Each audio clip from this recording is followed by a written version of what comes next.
السلام عليكم ورحمة الله وبركاته. إن الحمد لله نحمده ونستعينه ونستغفره ونعوذ بالله من شرور أنفسنا ومن سيئات أعمالنا. من يهده الله فلا مضل له ومن يضلله فلا هادي له.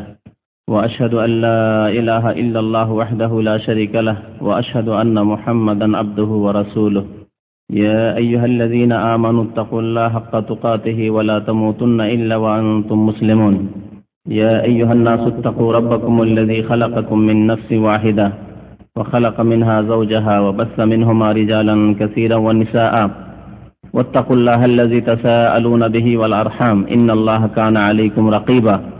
يا أيها الذين آمنوا اتقوا الله وقولوا قولا سديدا يصلح لكم أعمالكم ويغفر لكم ذنوبكم ومن يطع الله ورسوله فقد فاز فوزا عظيما. أما بعد فإن خير الحديث كتاب الله وخير الهدي هدي محمد صلى الله عليه وسلم وشر الأمور محدثاتها وكل محدثة بدعة وكل بدعة ضلالة وكل ضلالة في النار. أعوذ بالله من الشيطان الرجيم. بسم الله الرحمن الرحيم. يا أيها الذين آمنوا كتب عليكم الصيام كما كتب على الذين من قبلكم لعلكم تتقون أياما معدودات فمن كان منكم مريضا أو على سفر فعدة من أيام أخر وعلى الذين يطيقونه فدية طعام مسكين فمن تطوع خيرا فهو خير له وأن تصوموا خير لكم إن كنتم تعلمون.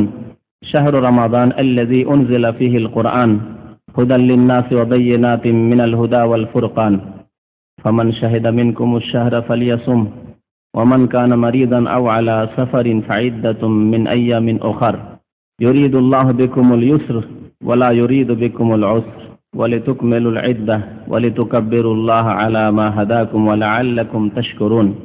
মহান আল্লাহর সমস্ত প্রশংসা যে আল্লাহ রাব্বুল আলামিন আমাদেরকে সৃষ্টি করেছেন একমাত্র তাঁর ইবাদত বন্দেগীর জন্য। সে আল্লাহরই যাবতীয় প্রশংসা যিনি আমাদেরকে বিভিন্ন প্রকারের ইবাদত বন্দেগীর মাধ্যমে তার সন্তুষ্টি অর্জনের পথ দেখিয়েছেন। দরুদ ও সালাম নাযিল হোক প্রিয় নবী মুহাম্মদ রাসূলুল্লাহ সাল্লাল্লাহু আলাইহি সাল্লামের প্রতি, যিনি একমাত্র আল্লাহ রাব্বুল আলামিনের মনোনীত রাসূল, মনোনীত বান্দা, যার ইত্তিবা করা, যার অনুসরণ করা মহান আল্লাহ ফরজ করেছেন, যার পথের পথিক হওয়া আল্লাহ রাব্বুল আলামিনের ইবাদত বন্দেগীর জন্য একটি অন্যতম শর্ত। আল্লাহুম্মা সাল্লি আলাইহি আল্লাহুম্মা বারিক আলাইহি। আজকে শাবান মাসের 19 তারিখ, তাই না? শাবান মাসের 19 তারিখ, তার মানে আর মাত্র 10 দিন রয়েছে অথবা 11 দিন, তারপরেই আসছে রমজানুল মোবারক। রমজান মাসে আমাদের ইসলামিক সেন্টারের যে বড় প্রোগ্রামটি হবে সেটি হচ্ছে ইফতার ক্যাম্পের প্রোগ্রাম। আর এখানকার প্রোগ্রাম তারাবির পরে সাধারণত হালকা হয়ে যায়, যদিও চলবে ইনশাআল্লাহ তাআলা বিশেষ কিছু আলোচনা বা কোর্স, তবে অল্প সংখ্যক লোক আসতে পারেন রমজান মাসে রাত্রে অনেকে ডিউটি থাকার কারণে। এর আগে তাই দেখা গিয়েছে। আর সবচাইতে বড় যে সমাবেশ বা মানুষের ইজতিমা, তা হচ্ছে আমাদের ইফতার ক্যাম্পে। প্রায় 1000-এর বেশি, 1000 থেকে 1200 বাংলাদেশি আমাদের ইফতার ক্যাম্পে দাম্মামে উপস্থিত হন, দাম্মাম জামাজাত পাসপোর্ট অফিসের পিছনে। আর আলহামদুলিল্লাহ 8 বছর থেকে প্রায় চলে আসছে ইফতার ক্যাম্প। এই ইফতার ক্যাম্পের বৈশিষ্ট্য হচ্ছে যে এখানে প্রায় ঘন্টা খানেক আসর পর মাগরিবের আগে ইফতারের পূর্বে দ্বীনি আলোচনা হয় বিষয়ভিত্তিক, বিশেষ করে আম্বিয়া কেরামদের জীবনী, রাসূলুল্লাহ সাল্লাল্লাহু আলাইহি ওয়াসাল্লামের জীবনী, আকীদা, তাওহীদ এবং গুরুত্বপূর্ণ মাসলা মাসাইল সম্পর্কে বিশেষ বিষয় নিয়ে প্রতিদিন এক একটি বিষয়ের উপর আলোকপাত করা হয়।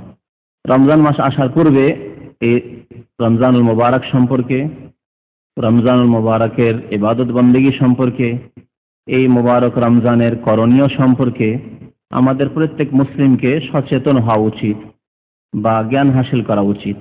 আলহামদুলিল্লাহ আমাদের জ্ঞান রয়েছে, তবে এই জ্ঞান চর্চা করা উচিত, এ সম্পর্কে স্মরণ করিয়ে দেওয়া উচিত, উপদেশ দেওয়া উচিত, যে সম্পর্কে মহান আল্লাহ রাব্বুল আলামিন ইরশাদ করেছেন, ওয়াযাক্কির ফাইন্না যিকরা তানফাউল মুমিনিন। তুমি স্মরণ করিয়ে দাও হে নবী করিম সাল্লাল্লাহু আলাইহি ওয়াসাল্লাম। ওয়াযাক্কির মানে স্মরণ করিয়ে দাও হচ্ছে শাব্দিক অর্থ, যদিও ভাব অর্থ আমাদের দেশের অনুবাদকরা করে থাকে যে উপদেশ দান করো। কারণ যে ব্যক্তি স্মরণ করায় দ্বীনের কথা, যে ব্যক্তি স্মরণ করায় আল্লাহর কথা, যে ব্যক্তি স্মরণ করায় রাসূলুল্লাহ সাল্লাল্লাহু আলাইহি ওয়াসাল্লামের সুন্নতের কথা, সেই ব্যক্তি উপদেশই দিয়ে থাকে। এই জন্য ভাব অর্থ উপদেশ করা হয়, কিন্তু আসলে স্মরণ করার অর্থ রয়েছে। ওয়াযাক্কির, তুমি স্মরণ করিয়ে দাও বা উপদেশ দান করো, কারণ উপদেশ বা স্মরণ করালে মুমিনদের উপকার হয়।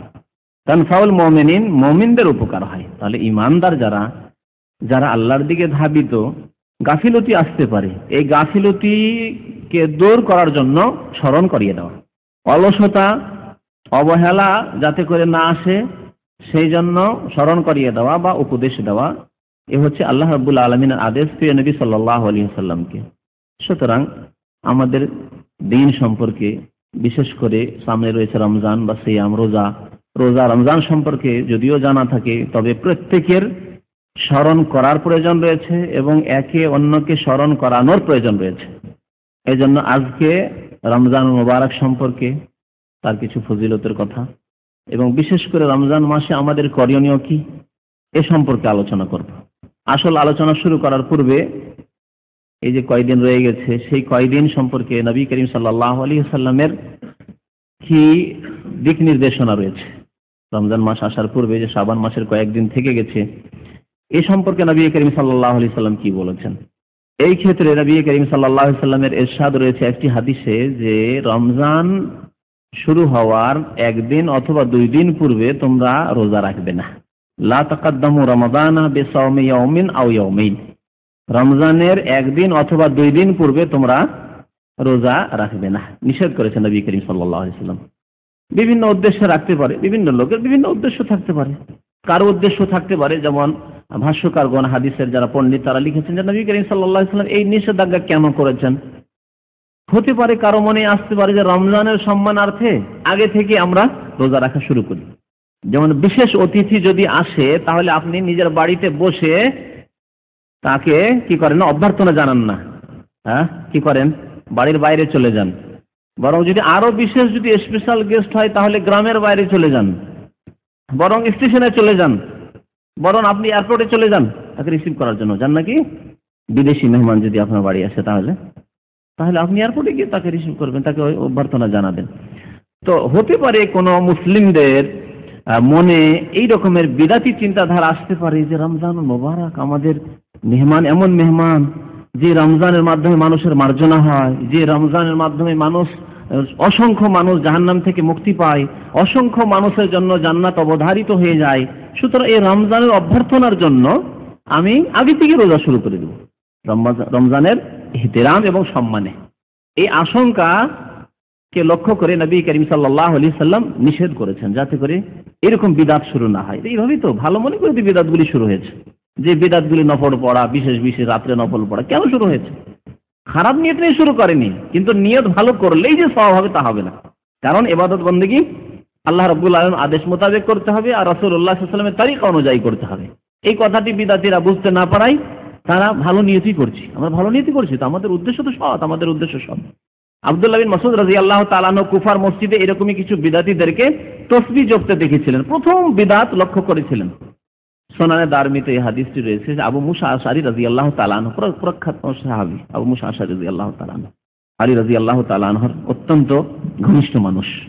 এই আবু মুসা আশআরী রাদিয়াল্লাহু তাআলা আনহু এই দৃশ্য প্রথম দেখলেন যে কিছু লোকেরা গোলাকার করে, হালকা করে বসে আছে ইজতেমা, আর তাদের একজন মুরব্বী মুআল্লিম বসে আছেন, বয়স্ক মানুষ, আর তিনি বলছেন যে সাব্বিহু মিয়া, 100 বার করে তাসবিহ করো। 100 বার হলো, বলছে হামিদু মিয়া, 100 বার আলহামদুলিল্লাহ পড়ো। আর একবার বলছে কাব্বিরু মিয়া, 100 বার আল্লাহু আকবার পড়ো তোমরা। আর সবাই শুরু করছে একসাথে আল্লাহু আকবার, আল্লাহু আকবার, আল্লাহু আকবার। হাল্লেলু মিয়া, 100 বার লা ইলাহা ইল্লাল্লাহ পড়ো। এই দৃশ্য দেখে হতভম্ব আবু মুসা আশআরী রাদিয়াল্লাহু তাআলা, সাহাবায়ে কেরামরা মওজুদ রয়েছেন, বহু সাহাবায়ে কেরাম তখন জীবিত রয়েছেন। আর এই নতুন কাজ আমরা জানতে পারলাম না আজ পর্যন্ত, নবী করিম সাল্লাল্লাহু আলাইহি ওয়াসাল্লামের সাথেও জানতে পারলাম না। 4 খলিফা চলে গেলেন, খলিফা রাশিদিনের জামানায় কোনো কারই শুনলাম। এই কেমন কথাবার্তা, এই কেমন ইবাদত হইল? ছুটে গেলেন আব্দুল্লাহ বিন মাসউদের কাছে, হতে পারে তার কাছে আমার চাইতে বেশি ইলম আছে। আব্দুল্লাহ বিন মাসউদ রাদিয়াল্লাহু তাআলা আনহু আসলেন, লম্বা ঘটনা খুব সংক্ষেপ করে দিচ্ছি। আসার পরে বললেন যে তোমাদের উদ্দেশ্য কি? বলছে ওয়াল্লাহি, আল্লাহর কসম করে বলছি, মা আরাদনা ইল্লাল খায়র, আমাদের উদ্দেশ্য তো সৎ, খায়র, আমরা তো নেকির জন্যই করছি। সুবহানাল্লাহ বলছি 100 বার, আলহামদুলিল্লাহ বলছি 100 বার, আল্লাহু আকবার বলছি 100 বার, লা ইলাহা ইল্লাল্লাহ বলছি 100 বার। ওয়াল্লাহি ইয়া আবু আব্দুর রহমান মা আরাদনা ইল্লাল খাইর। হে আবু আব্দুর রহমান, আব্দুল্লাহ ইবনে মাসউদের কুনিয়ত ছিল। আমাদের উদ্দেশ্য তো ভালো, তো বিদআতীদের উদ্দেশ্য ভালোই থাকে, ওদের উদ্দেশ্যতে কোনো কালাম নেই, উদ্দেশ্যের উপর আমরা কোনোদিন মন্তব্য করি না। কিন্তু উদ্দেশ্য হলেই যে সৎ পথে থাকবে না, বিদআত হচ্ছে গুমরাহি, কুল্লু বিদআতিন দালালা। তাই আব্দুল্লাহ ইবনে মাসউদ কি বলেছিলেন, উত্তরে কি বলেছিলেন, ওয়াকাম মিন মুরিদিল লিল খাইরি লা ইউদরিকুহু। বহু মানুষ রয়েছেন যারা কল্যাণকামী কিন্তু কল্যাণে পৌঁছে না, কল্যাণে পৌঁছিতে পারে না। মঙ্গল কামনা করে কিন্তু মঙ্গলে পৌঁছিতে পারে না, ভালাই কামনা করে কিন্তু ভালাই পৌঁছিতে পারে না। লা ইউদরিকুহু, পায় না ভালাই। তো কথা হচ্ছে যে এই উদ্দেশ্যে কেউ শুরু করতে পারে, তাই নবী করিম সাল্লাল্লাহু আলাইহি ওয়াসাল্লাম সতর্কতামূলক আগে নিষেধ করে দিচ্ছেন। আর এই দিনগুলি সন্দেহের দিন, এই দিনগুলিকে নবী করিম সাল্লাল্লাহু আলাইহি ওয়াসাল্লাম সন্দেহের দিন, ইয়াউমুশ শাক বলে আখ্যায়িত করেছেন। সন্দেহের দিন মানে কি? সন্দেহ মানে শাবানের শেষ দিনও হতে পারে, আবার রমজানের প্রথম তারিখও হতে পারে। 30 শাবানের যে দিনটি রয়েছে সেই দিনটি সম্পর্কে এই দুটি সম্ভাবনা আছে কিনা? কারণ নবী করিম সাল্লাল্লাহু আলাইহি ওয়াসাল্লাম বলেছেন যে চাঁদের মাস 29 হয় আর 30 হয়, তাহলে শাবান যখন 29 হয়ে গেল তারপরের দিনটি সম্পর্কে দুটি সম্ভাবনা আছে, দুটোর একটা হবে। হতে পারে দেখাতে ভুল হতে পারে, চাঁদ দেখায় ভুল হতে পারে। কেউ এই সন্দেহের কারণে যে আমি এই সন্দেহের ঝামেলায় থাকবো না, আমার যাতে করে রোজা কম না হয়, আমি একদিন আগে থেকে শুরু করবো। চাঁদ দেখার খবর পাই আর না পাই, সরকার ঘোষণা করে আর না করে, অথচ মুসলিম সরকার ঘোষণা করে আর না করে, লোকেরা রোজা রাখুক আর না রাখুক, আমি একদিন আগে থেকে শুরু করে দেবো, যাতে করে কারো যদি রোজা কম হয় আমার কম না হয়। এরকম তো কেউ রাখতে পারে। তাই নবী করিম সাল্লাল্লাহু আলাইহি সাল্লাম নিষেধ করেছেন এবং কঠোরভাবে নিষেধ করেছেন। কি বলেছেন? মান সামা ফিল ইয়াউমিল্লাযী ইউশাক্কু ফীহি, যেই ব্যক্তি সন্দেহের দিনে রোজা রাখবে, অর্থাৎ 29 শাবানের পরে 30 শাবান, যে দিনটি 29 শাবানের পরে চাঁদ দেখা গেল না কিন্তু রোজা শুরু করে দিলাম, এটি হচ্ছে সন্দেহের দিন। ফাকাদ আসা আবুল কাসিম সাল্লাল্লাহু আলাইহি ওয়াসাল্লাম, সেই ব্যক্তি প্রিয় নবী মুহাম্মদুর রাসূলুল্লাহ সাল্লাল্লাহু আলাইহি ওয়াসাল্লাম যার কুনিয়ত আবুল কাসিম, তার নাফরমানি করলো, বিরুদ্ধাচরণ করলো। তাহলে রোজা রেখেও কি করলো? আল্লাহ রসুলের নাফরমানি করলো। আর আল্লাহ রসুলের নাফরমানি করলে কি জান্নাত না জাহান্নাম?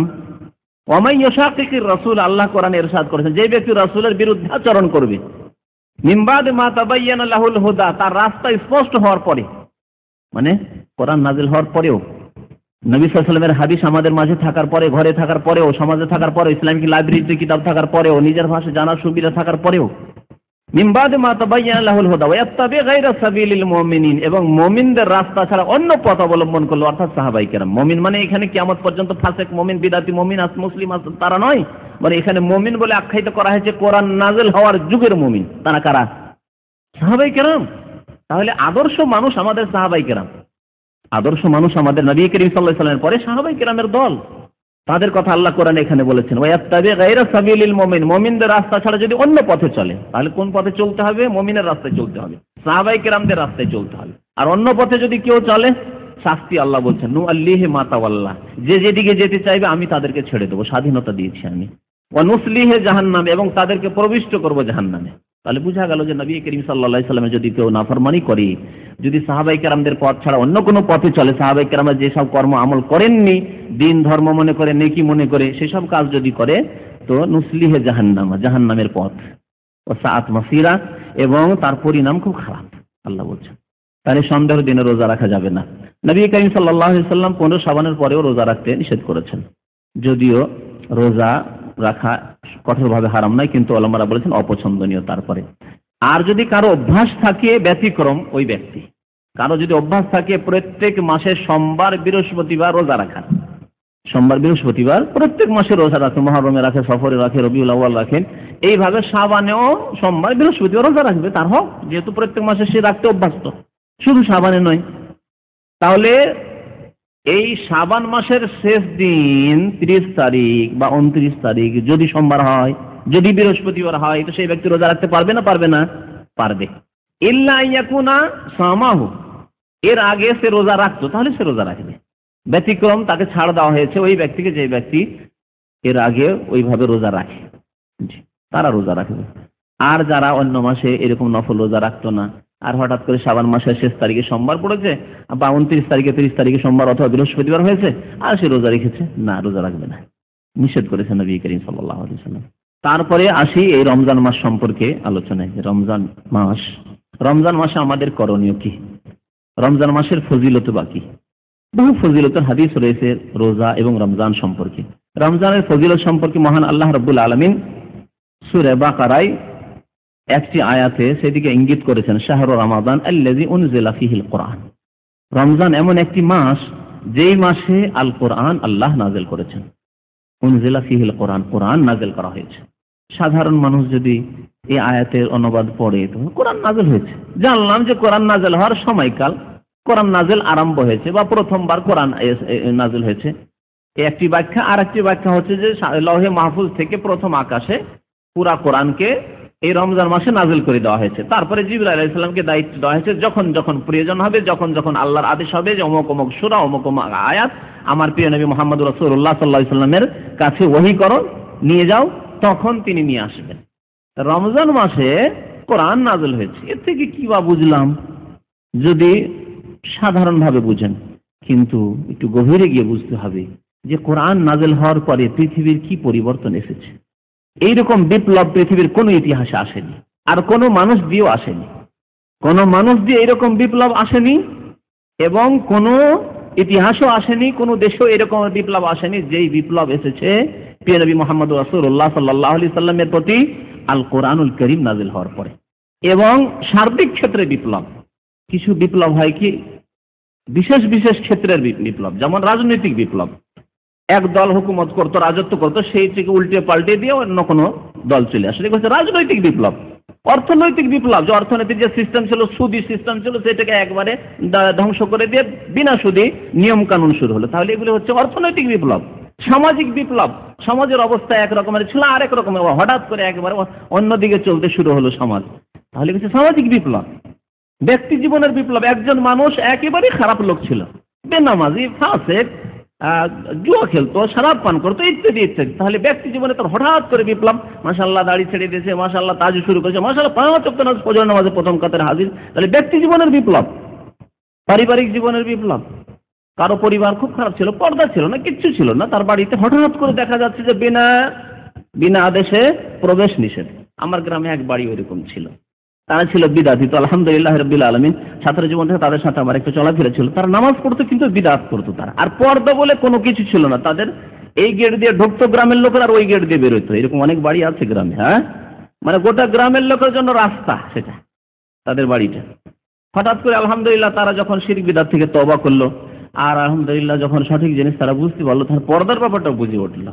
স্কুল কলেজে পড়া মানুষ কিন্তু হঠাৎ করে পর্দার কথা বুঝলো। এখন বন্ধ করা যায় কি করে রাস্তা? গোটা গ্রামের লোকের অভ্যাস আছে বিনা অনুমতিতে তাদের উঠান দিয়ে এপার থেকে ওপার বেরিয়ে যাবে, রাস্তা সেটি।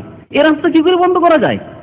বিপ্লব, পারিবারিক বিপ্লব, বিপ্লব ঘটাইতে হবে। তাহলে কিছু লোকের মনে অসন্তুষ্টি আসবে, নারাজ হবে কিছু লোক। এ কথা পরোয়া করলে কোনোদিন বিপ্লব আসেনি। জীবনে যে কোনো মানুষ বিপ্লব নিয়ে এসেছে, তার ওপর বহু লোক অসন্তুষ্ট হয়েছে, হয় নাকি? এই জাজিরা আরবের শাইখুল ইসলাম মুহাম্মদ বিন আব্দুল্লাহ রাহমাতুল্লাহ আলাইহি যে বিপ্লব নিয়ে এসেছেন, ধর্মীয় বিপ্লব। কবর মাজার পূজা ছিল এখানকার ধর্ম, নাজদের ধর্ম। সাহাবায়ে কেরামদের কবরের পূজা হতো, তাবেঈনদের কবরের পূজা হতো। কোথায় একটি কবর আর নেই, মাজার নেই।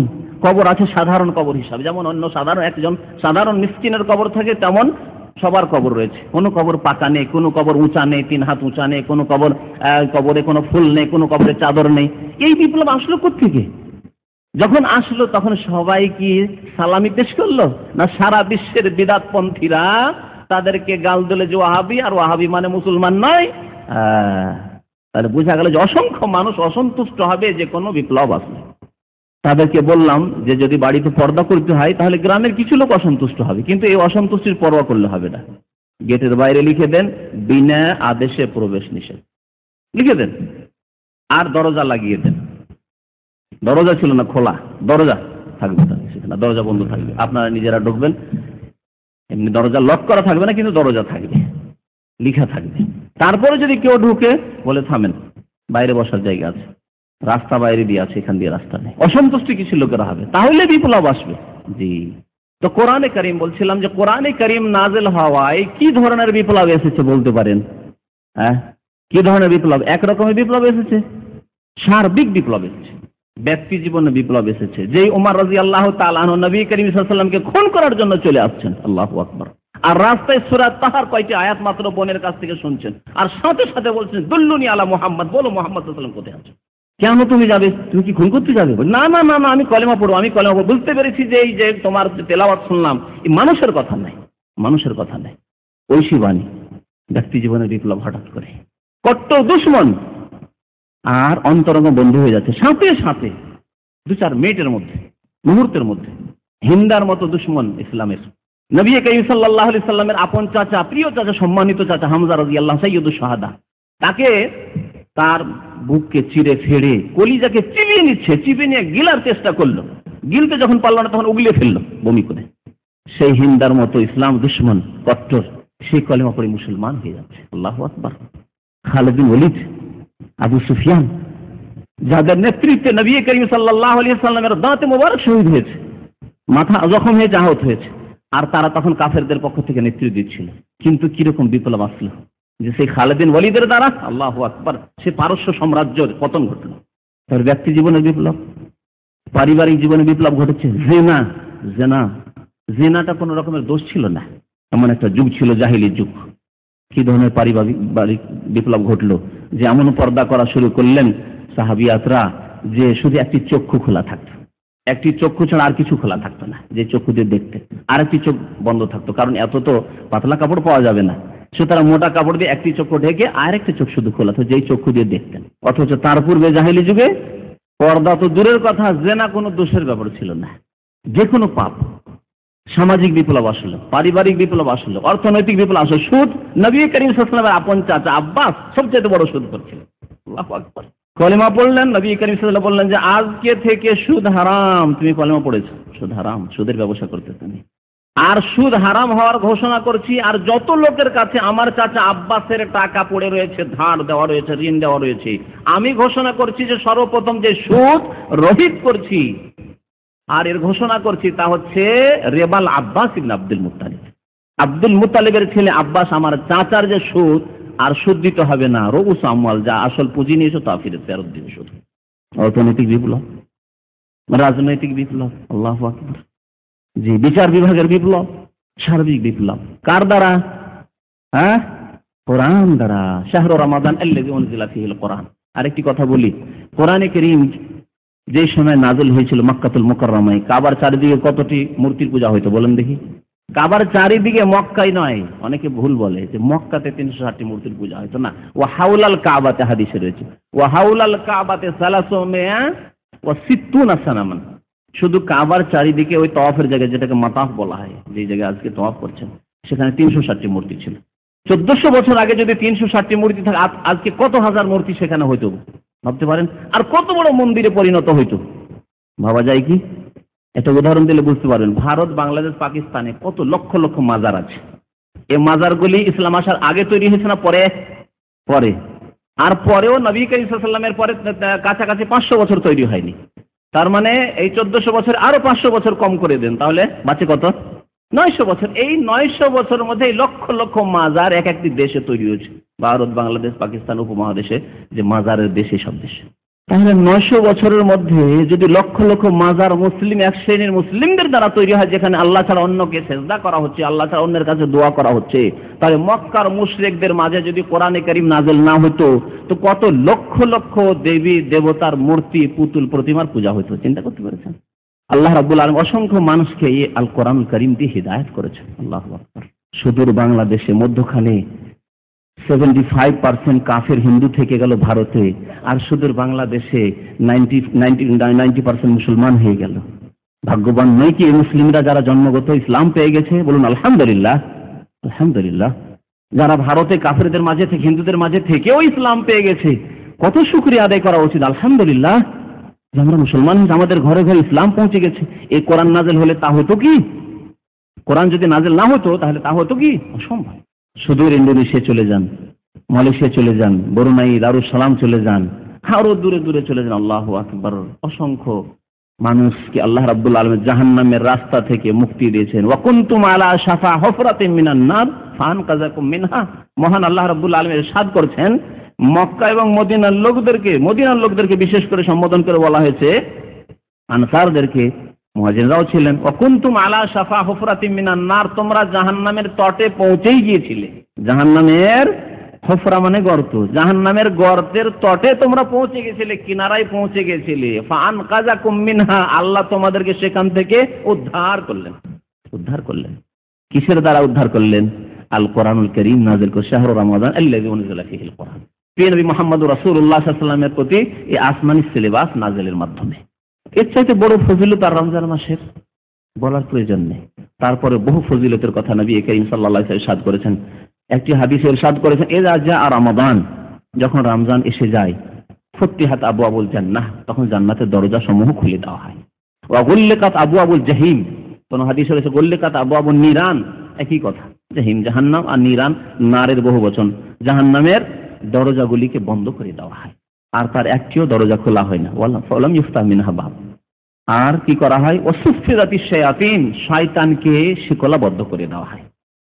অন্য হাদিসে রয়েছে মারাদাতুল জিন, জিনদের মধ্যেকার যেগুলি মারদুদ বিতাড়িত জিন, দুষ্ট প্রকৃতির জিন, সেই জিনগুলিকে বেঁধে দেওয়া হয়, যাতে করে মুমিন মুসলিমদেরকে গোমরাহ না করতে পারে, পথভ্রষ্ট না করতে পারে। যার পরিণতি স্বরূপও দেখা যায় যে রমজান মাস আসলে খারাপও ভালো হয়ে যায়, অনেকটা খারাপ লোকও অনেকটাই ভালো হয়ে যায়। মসজিদে ভিড় ভাড় শুরু হয়ে যায়, মসজিদের জায়গা পাওয়া মুশকিল হয়ে যায়। আর যেমনই যুবক যুবতী একসাথে, স্কুল কলেজের ফ্রেন্ড সব যুবক যুবতী একসাথে সিনেমা হলে, মুসলমানের বাচ্চারা, অমুসলিমদের কথা না হয়। কারণ রাতের যে ছাড় পেয়ে গেছে শয়তান যে 1 মাস বাঁধা ছিল। তো রমজান মাস হচ্ছে একটা সুযোগ আল্লাহ রাব্বুল আলামিনের পক্ষ থেকে, সুবর্ণ সুযোগ, তওবার সুযোগ, আল্লাহ রাব্বুল আলামিনের মাগফিরাতের সুযোগ। এই রমজান মাসে আমাদের করণীয় কি, সেদিকে ফিরে আসি। রমজান মাসে আমাদের বেশ কিছু করণীয় রয়েছে। আপনাদের সামনে আজকে 10টি করণীয় বর্ণনা করব রমজান মাসে। প্রথম করণীয়, কে বলতে পারেন প্রথম করণীয় রমজান মাসের? প্রথম আমল এবং সবচাইতে বড় আমল রমজান মাসের সিয়াম পালন করা। রমজান মাসের বলছি কারণ সবচাইতে বড় ইবাদত হচ্ছে মুমিনের নামাজ, অবশ্যই, কিন্তু নামাজ তো সারা বছর পড়তে হবে, শুধু রমজান মাসে পড়ে তো কাজ হবে না। আরেকটি কথা এখানে বলে দিই যে রমজান মাসে রোজা রাখলে, যাকাত দিলে, অন্যান্য ইবাদত করলে, হজ করলে, উমরা করলে, তার আগে নামাজ সুন্দর হইতে হবে। কারণ মুহাদ্দিসিনে কিরাম, আহলে সুন্নাত ওয়াল জামাত, উলামায়ে কেরাম, যারা গবেষক উলামায়ে কেরাম, তাদের মত হচ্ছে যে যেমন কালেমা লা ইলাহা ইল্লাল্লাহ শর্ত সহ তার দাবি দাবা পূরণ করা সমস্ত ইবাদত কবুল হওয়ার জন্য, এমনকি নামাজ কবুল হওয়ার জন্য শর্ত। কারো যদি লা ইলাহা ইল্লাল্লাহ ঠিক না থাকে তো নামাজ পড়ে লাভ আছে? অনেক অমুসলিম নামাজ পড়তে ভালো লাগে, সৌদি আরবে নামাজ পড়ে, মুসলমান হবে না কিন্তু নামাজ পড়ে, মসজিদে ঢুকে যায়। বিশেষ করে এই শিকর মতো মসজিদগুলোতে অনেক সময় এরকম খবর পাই যে অমুসলিম এসে আর রোদে কোথায় দাঁড়িয়ে থাকবো, ভালোও লাগছে, ঠান্ডাও লাগছে, ঢুকে গেল মসজিদে, নামাজ পড়ে। অনেক অমুসলিম মুসলমান হয়েছে আমাদের কাছে এসে, তাদের কাছে মুসলমান হওয়ার 6 মাস 1 বছর আগে থেকে সে নামাজ পড়ে, মুসলমান হয়নি, কলেমাই পড়েনি, কলেমার ব্যাখ্যা করে তাকে বোঝানো হয়নি, কিন্তু নামাজ পড়ে এমনিতে। রোজা রাখে এরকম এক বাংলাদেশি ছিল এখানে দীর্ঘদিন, বছর খানেক, অনেক ভাইরা যারা পুরানো ভাইরা শুক্রবারে এসে আমার বক্তব্য শুনতেন এবং মুসলমানদেরকে আরো উৎসাহিত করতেন যে যাচ্ছ না কেন তোমরা শিখতে ওখানে। তো কাজে আসবে নামাজ, রোজা, কলেমা যদি ঠিক না থাকে, লা ইলাহা ইল্লাল্লাহ, আল্লাহ ছাড়া কেউ ইলাহ নেই, আল্লাহ ছাড়া কেউ সেজদার হকদার নেই, আল্লাহ ছাড়া কারো কাছে দোয়া করা যাবে না। কেউ যদি লা ইলাহা ইল্লাল্লাহ পড়ে, আবার ইয়া গাউসুল আজম মদদও বলে, ইয়া খাজা বাবা মদদও বলে, যদি আল্লাহ ছাড়া অন্যকে সেজদা করে, ওরসের মেলায় গিয়ে মাজারকে সেজদা করে, তাহলে এই কলেমা কি কাজ দেবে? কোনো কাজে আসবে না। কারণ কলেমার যে দাবি তা সে পূরণ করলো না, কলেমার অর্থই সে বুঝলো না, কলেমাকে মনে করলো যে মন্ত্র, হিন্দুদের মন্ত্র। না, মন্ত্র নাই, কলেমার বাস্তবায়ন হতে হবে, বাস্তব দিন। দিনে ইসলাম হচ্ছে বাস্তব জীবনের দিন। তো যেমন কালেমা লা ইলাহা ইল্লাল্লাহ ঠিক করে তারপর নামাজ পড়তে হবে, তেমন নামাজটা ঠিক হতে হবে, তাহলে অন্যান্য ইবাদত কবুল হবে। কারো যদি নামাজ না থাকে, আধা নামাজি, খেয়াল খুশি নামাজি, আর রোজা রাখে। আর বহু মুসলমানদের অবস্থা এরকম, নামাজ পড়ে কিন্তু মাঝে মাঝে পড়ে না, যখন পড়লো না, চলে গেল, ঘুমিয়ে গেছে, চলে গেল, ফজর নামাজ পড়লো না বা কোনো ওয়াক্ত পড়লো না, কিন্তু রোজা রাখে। বহু মানুষ আছে রোজা রাখে। আমাদের দেশে মহিলাদের এই রোগ আছে, কিন্তু বহু মহিলা দোয়া কালাম জানে না, গ্রামাঞ্চলে নামাজ পড়ে না, কিন্তু রোজা মহিলাকে কোনোদিন ছাড়তে দেখা যায় না। আমাদের দেশে মহিলাদেরকে রোজা ছাড়তে কোনোদিন আমি দেখিনি বা শোনেনি, কিন্তু নামাজ ম্যাক্সিমাম মহিলা নামাজ পড়ে না, মুসলিম মহিলারা ভারত উপমহাদেশে। তাহলে এইরকম রোজা অনেক হাজি সাহেবেরা, বিশেষ করে সৌদি আরবের হাজি সাহেব, মানে প্রবাসী হাজি যারা, প্রবাসী হাজি কাজকর্ম করতে এসে যারা হাজি হয়েছে আর ওমরা করেছে তাদের অধিকাংশই বেনামাজি, কারণ অধিকাংশ সংখ্যা মুসলমানদের বেনামাজি। আর এরা এসছে তখন হজটা করবে, হজ করবে, হজও করেছে আবার নামাজও পড়ে না। এই রকমের হজ কোনো কাজে আসবে না, কারণ ফাউন্ডেশন নেই। তার ফাউন্ডেশন হচ্ছে কালেমার পরে নামাজ। এগুলো হলো মূল স্তম্ভ, ঘরের মূল স্তম্ভ থাকতে হবে। দ্বীন ইসলামের মূল স্তম্ভ নাই তো বাকিগুলো কোনো কাজে আসবে না, বেকার। তাহলে রমজান মাসে রোজা সবচেয়ে বড় ইবাদত, নামাজ কালেমা লা ইলাহা ইল্লাল্লাহর পরে নামাজ ঠিক করার পরে সবচেয়ে বড় ইবাদত। কারণ ফরজ ইবাদত সবচেয়ে বড় ইবাদত। যতই নফল ইবাদত করেন না কেন, ফরজ ইবাদতের সাথে কোনো ইবাদতের তুলনা নেই। একটি উদাহরণ দিয়ে বলি, একজন মানুষ তাহাজ্জুদ পড়ে আর আরেকজন মানুষ তাহাজ্জুদ পড়ে না, কিন্তু একটি ফরজ নামাজ ছাড়ে না। জোহরের নামাজ ধরেন, দিনের নামাজ, জোহরের নামাজ আর তাহাজ্জুদের নামাজ। তাহাজ্জুদ মানে রাতের অন্ধকারে খুব ডাকলেন আল্লাহকে, খুব কাঁদলেন আল্লাহর সামনে, একাই নির্জনে, কোনো মানুষ জানতে পারলো না, একেবারে ইখলাসের সাথে, নিষ্ঠার সাথে, লুকিয়ে লুকিয়ে। ইখলাস রয়েছে এতে ইবাদতে, কিন্তু নফল ইবাদত, অতিরিক্ত ইবাদত, নবী করিম সাল্লাল্লাহু আলাইহি ওয়াসাল্লামের সুন্নাত এবং অতিরিক্ত ইবাদত। আর ফরজ ইবাদত মানে আপনাকে করতেই হবে, আপনাকে মুসলিম থাকার জন্য। তাহলে যেই ব্যক্তি ফরজ নামাজ জোহর পড়ে যেই নেকিটা পেল, সেই নেকি তাহাজ্জুদের নেকির তুলনায় অনেক বেশি, অনেক বেশি, যার পরিমাণ আল্লাহ রাব্বুল আলামিন বেশি জানেন। সবচেয়ে বড় ইবাদত রমজানুল মুবারাকের হচ্ছে সিয়াম পালন করা, রোজা রাখা। মহান আল্লাহ ইরশাদ করেছেন এই রোজার ফরজিয়াত সম্পর্কে, ফরজ হওয়া সম্পর্কে, ইয়া আইয়ুহাল্লাযীনা আমানু, হে ঈমানদার মানুষেরা, কুতিবা আলাইকুমুস সিয়াম, তোমাদের উপর রোজাকে বিধিবদ্ধ করা হয়েছে, ফরজ করা হয়েছে। কুতিবা মানে ফরিজা, ফরজ করা হয়েছে। কামা কুতিবা আলাল্লাযীনা মিন ক্বাবলিকুম লাআল্লাকুম তাত্তাকুন, এর পূর্বেও আগের জাতি, আগের উম্মতদেরও জন্য রোজার বিধান ছিল, যদিও তার নিয়ম কানুনে পার্থক্য ছিল, সংখ্যায় সময়ে পার্থক্য ছিল, কিন্তু রোজা ছিল। আদিকাল থেকে আল্লাহ রাব্বুল আলামিন রোজার বিধান মানুষকে দিচ্ছেন। লাআল্লাকুম তাত্তাকুন, এর মাধ্যমে তোমরা সংযত হতে পারবে, এর দ্বারা তোমরা ট্রেন হয়ে সত্যিকার মুসলিম হতে পারবে, আল্লাহ ভীরুতা আসবে, পাপ থেকে বাঁচার যোগ্যতা আসবে। এই যে পাপ থেকে বাঁচার যোগ্যতা, তাকওয়া, এই রোজার মাধ্যমে আসে। সত্যিকার রোজা যদি রোজার মতো রাখে, সিয়াম যদি পালন করে আল্লাহর সন্তুষ্টির জন্য আর পরকালের নাজাতের জন্য, তাহলে একজন মানুষ, সামান্য একটি উদাহরণ দিয়ে বলছি, যদিও সামান্য নয় কারণ হারাম এটি ইসলামে, সিগারেট খাওয়া বা বিড়ি খাওয়ার কারো অভ্যাস, ধূমপান করা অভ্যাস ছিল। রোজা রাখা অবস্থায় কোনো মতেই সে বিড়ি সিগারেট পান করবে না, তাই কি না? সারাদিন আপনি এত নিজেকে কন্ট্রোল করে রাখলেন, ধৈর্য ধারণ করে থাকলেন, যদিও আপনাকে মানসিক কষ্ট হচ্ছিল, কারণ বদভ্যাস হয়ে গেছে, তো বদভ্যাস হয়ে গেছে আপনার নেশা করার, সেই জন্য থাকতে খুব কষ্ট লাগছে, কিন্তু তারপরেও আপনি রোজার জন্য সমস্ত ত্যাগ স্বীকার করেন। না, আমি বিড়ি দিলেও আপনি বিড়ি পান করবেন না, আপনাকে সিগারেট দিলেও সিগারেট পান করবেন না, টাকাও তার সাথে যদি দেওয়া হয় যে সিগারেট দিচ্ছি তোমাকে 500 রিয়ালও দিচ্ছি, পান করবেন একজন মুসলিম? সিগারেট খাওয়া বদ অভ্যাস আছে, গুনাহ করা অভ্যাস, তারপরেও কেন আল্লাহর ভয়ে রোজা রাখবো আমি। তাহলে সারাদিন যখন 12 ঘন্টা আপনি ধৈর্য ধারণ করতে পারলেন, তার 2-4-5 ঘন্টা ধৈর্য ধারণ করার পর ঘুমিয়ে যেতে পারবেন না, আর তারপরে সাহরি খেয়ে নিল, তারপর আবার হারাম হয়ে গেল। তাহলে এইভাবে আপনাকে এই যে সিগারেট পান করা, ধূমপান করার মতো গুনাহ থেকে আপনাকে কি করলো, বাঁচার যোগ্যতা আপনার মধ্যে তৈরি করে দিল এই রোজা। লাআল্লাকুম তাত্তাকুন, এই একটি উদাহরণ। এইভাবে যত রকমের গুনাহ রয়েছে, যখনই আপনি গুনাহটি করতে যাচ্ছেন বা অন্তরে আসছে পাপ করার অভ্যাস ছিল, তখনই আপনার বিবেক বাঁধাচ্ছে, রোজার অবস্থায় আছি, মিথ্যা কথা বলবো, রোজার অবস্থায় আছি আর ঘুষ নেবো, পকেটে ঘুষ ঢুকাবো, হারাম খাবো রোজার অবস্থায়, রোজার অবস্থায় আছি আর আমি সুদ খাবো, হয়তো সুদের ব্যবসায়, রোজার অবস্থায় আর আমি কোনো মহিলার সাথে নাজায়েজ কথাবার্তা বলবো, যে ও বদভ্যাসটি ছিল এর আগে। তাহলে লাআল্লাকুম তাত্তাকুন, এইভাবে ধীরে ধীরে ধীরে ধীরে এই রমজান মাসে রোজা রাখবে আর তোমার মধ্যে তাকওয়া চলে আসবে। রোজা হচ্ছে সবচেয়ে বড় ইবাদত। তারপরে দ্বিতীয় ইবাদত কি? রমজান মাসের যে ইবাদত শুধু রমজান মাসে হয়, রমজান মাসের কথাই নবী করিম সাল্লাল্লাহু আলাইহি ওয়াসাল্লাম বলেছেন বিশেষ করে, কিয়ামুল লাইল, কিয়ামে রমাদান। কিয়ামুল লাইল তার নাম কিয়ামে রমাদান, তার নাম হচ্ছে তারাবি। তারাবি নামটি পরবর্তীকালে শুরু হয়েছিল সাহাবায়ে কেরামদের শেষ জামানায় বা তাবেঈনদের যুগে। তারবিহা থেকে মানে বিরতি দেওয়া, দীর্ঘক্ষণ ধরে নামাজ পড়তেন। নামাজ তো সেই যুগের লম্বা হইতো, সেই কোয়ালিটির নামাজ তো আর পৃথিবীতে নেই। মা আয়েশা রাদিয়াল্লাহু তাআলা আনহা বলছেন যে নবী করিম সাল্লাল্লাহু আলাইহি ওয়াসাল্লাম 11ই পড়তেন, কিন্তু তার কোয়ালিটি কেমন ছিল জানো? গতকালকে খবরে বক্তব্য ছিল, তাই এই কথাটি বলছিলাম যে একটা হচ্ছে কোয়ালিটি, আর এখানে বলি মাঝে মাঝে আপনাদেরকে, একটা হচ্ছে কোয়ালিটি আর একটা হচ্ছে কোয়ান্টিটি, পরিমাণ, তাই না? তো আমরা পরিমাণের পিছনে খুব ছুটেছি, কিন্তু কোয়ালিটির পিছনে ছুটি না আমরা। পরিমাণ নিয়ে এমন ঝগড়া যে একদল বলছে না আমরা 8-এর বেশি যাব না, আর একদল বলছে না আমরা 20 পেয়েছি বাপদাদা থেকে, 20-এর কমও না বেশিও না। পরিমাণ নিয়ে কিরকম গোঁড়ামি ঝগড়া শুরু হয়েছে, তাই না? কিন্তু দুই দলই আধা ঘন্টায় নামাজ সারে। যারা 20 পড়ে তারা আধা ঘন্টায় সারে, আর যারা 8 পড়ে তারাও আধা ঘন্টায় সারে। নবী করিম সাল্লাল্লাহু আলাইহি ওয়াসাল্লাম 1 ঘন্টায় সেরেছেন, আধা ঘন্টা বাদ দেন, 1 ঘন্টায় সেরেছেন, 2 ঘন্টায় সেরেছেন, 3 ঘন্টায় সেরেছেন। কতক্ষণে তারা নামাজ পড়েছেন তা শুনবেন। নবী করিম সাল্লাল্লাহু আলাইহি ওয়াসাল্লাম সম্পর্কে মা আয়েশা রাদিয়াল্লাহু তাআলা আনহা বলছেন যে তার তারাবি কেমন ছিল। মা কানা ইয়াজিদু ফি রমাদানা ওয়ালা ফি গায়রিহি আলা 11 রাকাতান। রমজানে হোক আর অন্য কোনো মাসে হোক প্রিয় নবী সাল্লাল্লাহু আলাইহি ওয়াসাল্লাম 11-এর বেশি পড়তেন না। তবে কেমন পড়তেন কোয়ালিটি শোনো। ইউসাল্লি আরবান ফালা তাসআল আন হুসনিহিন্না ওয়া তুলিহিন্না। প্রথম 4 রাকাত পড়তেন, এত লম্বা পড়তেন আর এত সুন্দর পড়তেন যে তুমি জিজ্ঞাসাই করো না এই সম্পর্কে আর কি বলবো তোমাকে। বলি না আমরা আমাদের কথা বাকভঙ্গিমায় যে আর এর সম্পর্কে জিজ্ঞাসাই করিও না।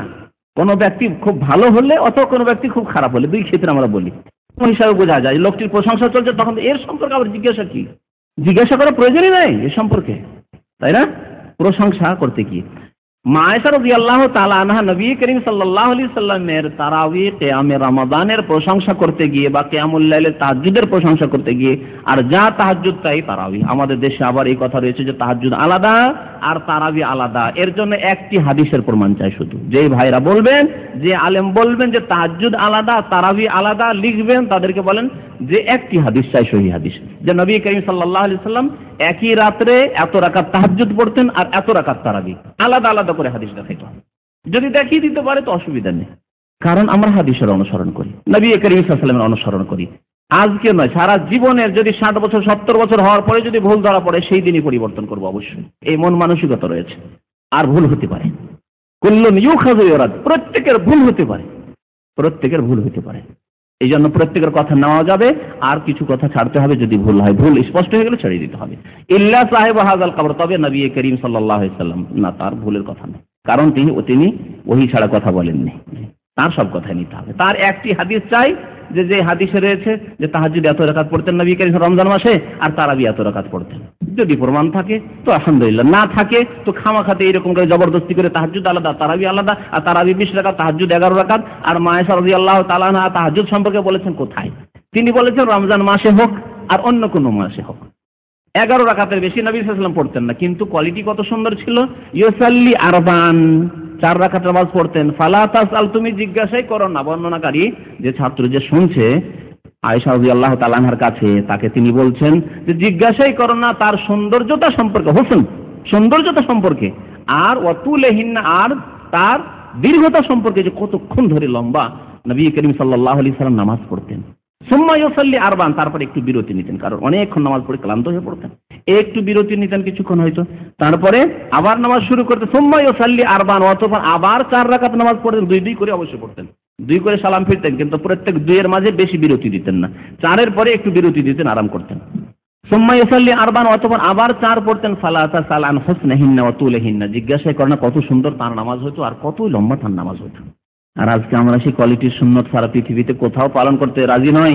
যদি কোনো মসজিদে দেখা যায় যে আধা ঘন্টায় শেষ হলো না, ঘন্টা লাগিয়ে দেবে, দেখেন তারপরের দিন মুসল্লি পাওয়া যায় কিনা, দেখবেন ভালো করে, মুসল্লি কমে যাবে, বরং নামাজ ছেড়ে চলে যাবে আজকালকার মুসল্লি। যদি দেখা যায় একটু লম্বা করা শুরু করলো, দেখেন 1.5 ঘন্টা করে একদিন, একটা দিন কোনো জায়গায় দেখেন যে 8 রাকাত তারাবি আর 1.5 ঘন্টা লাগলো, তারপর দিন মুসল্লি পাওয়া যাবে না।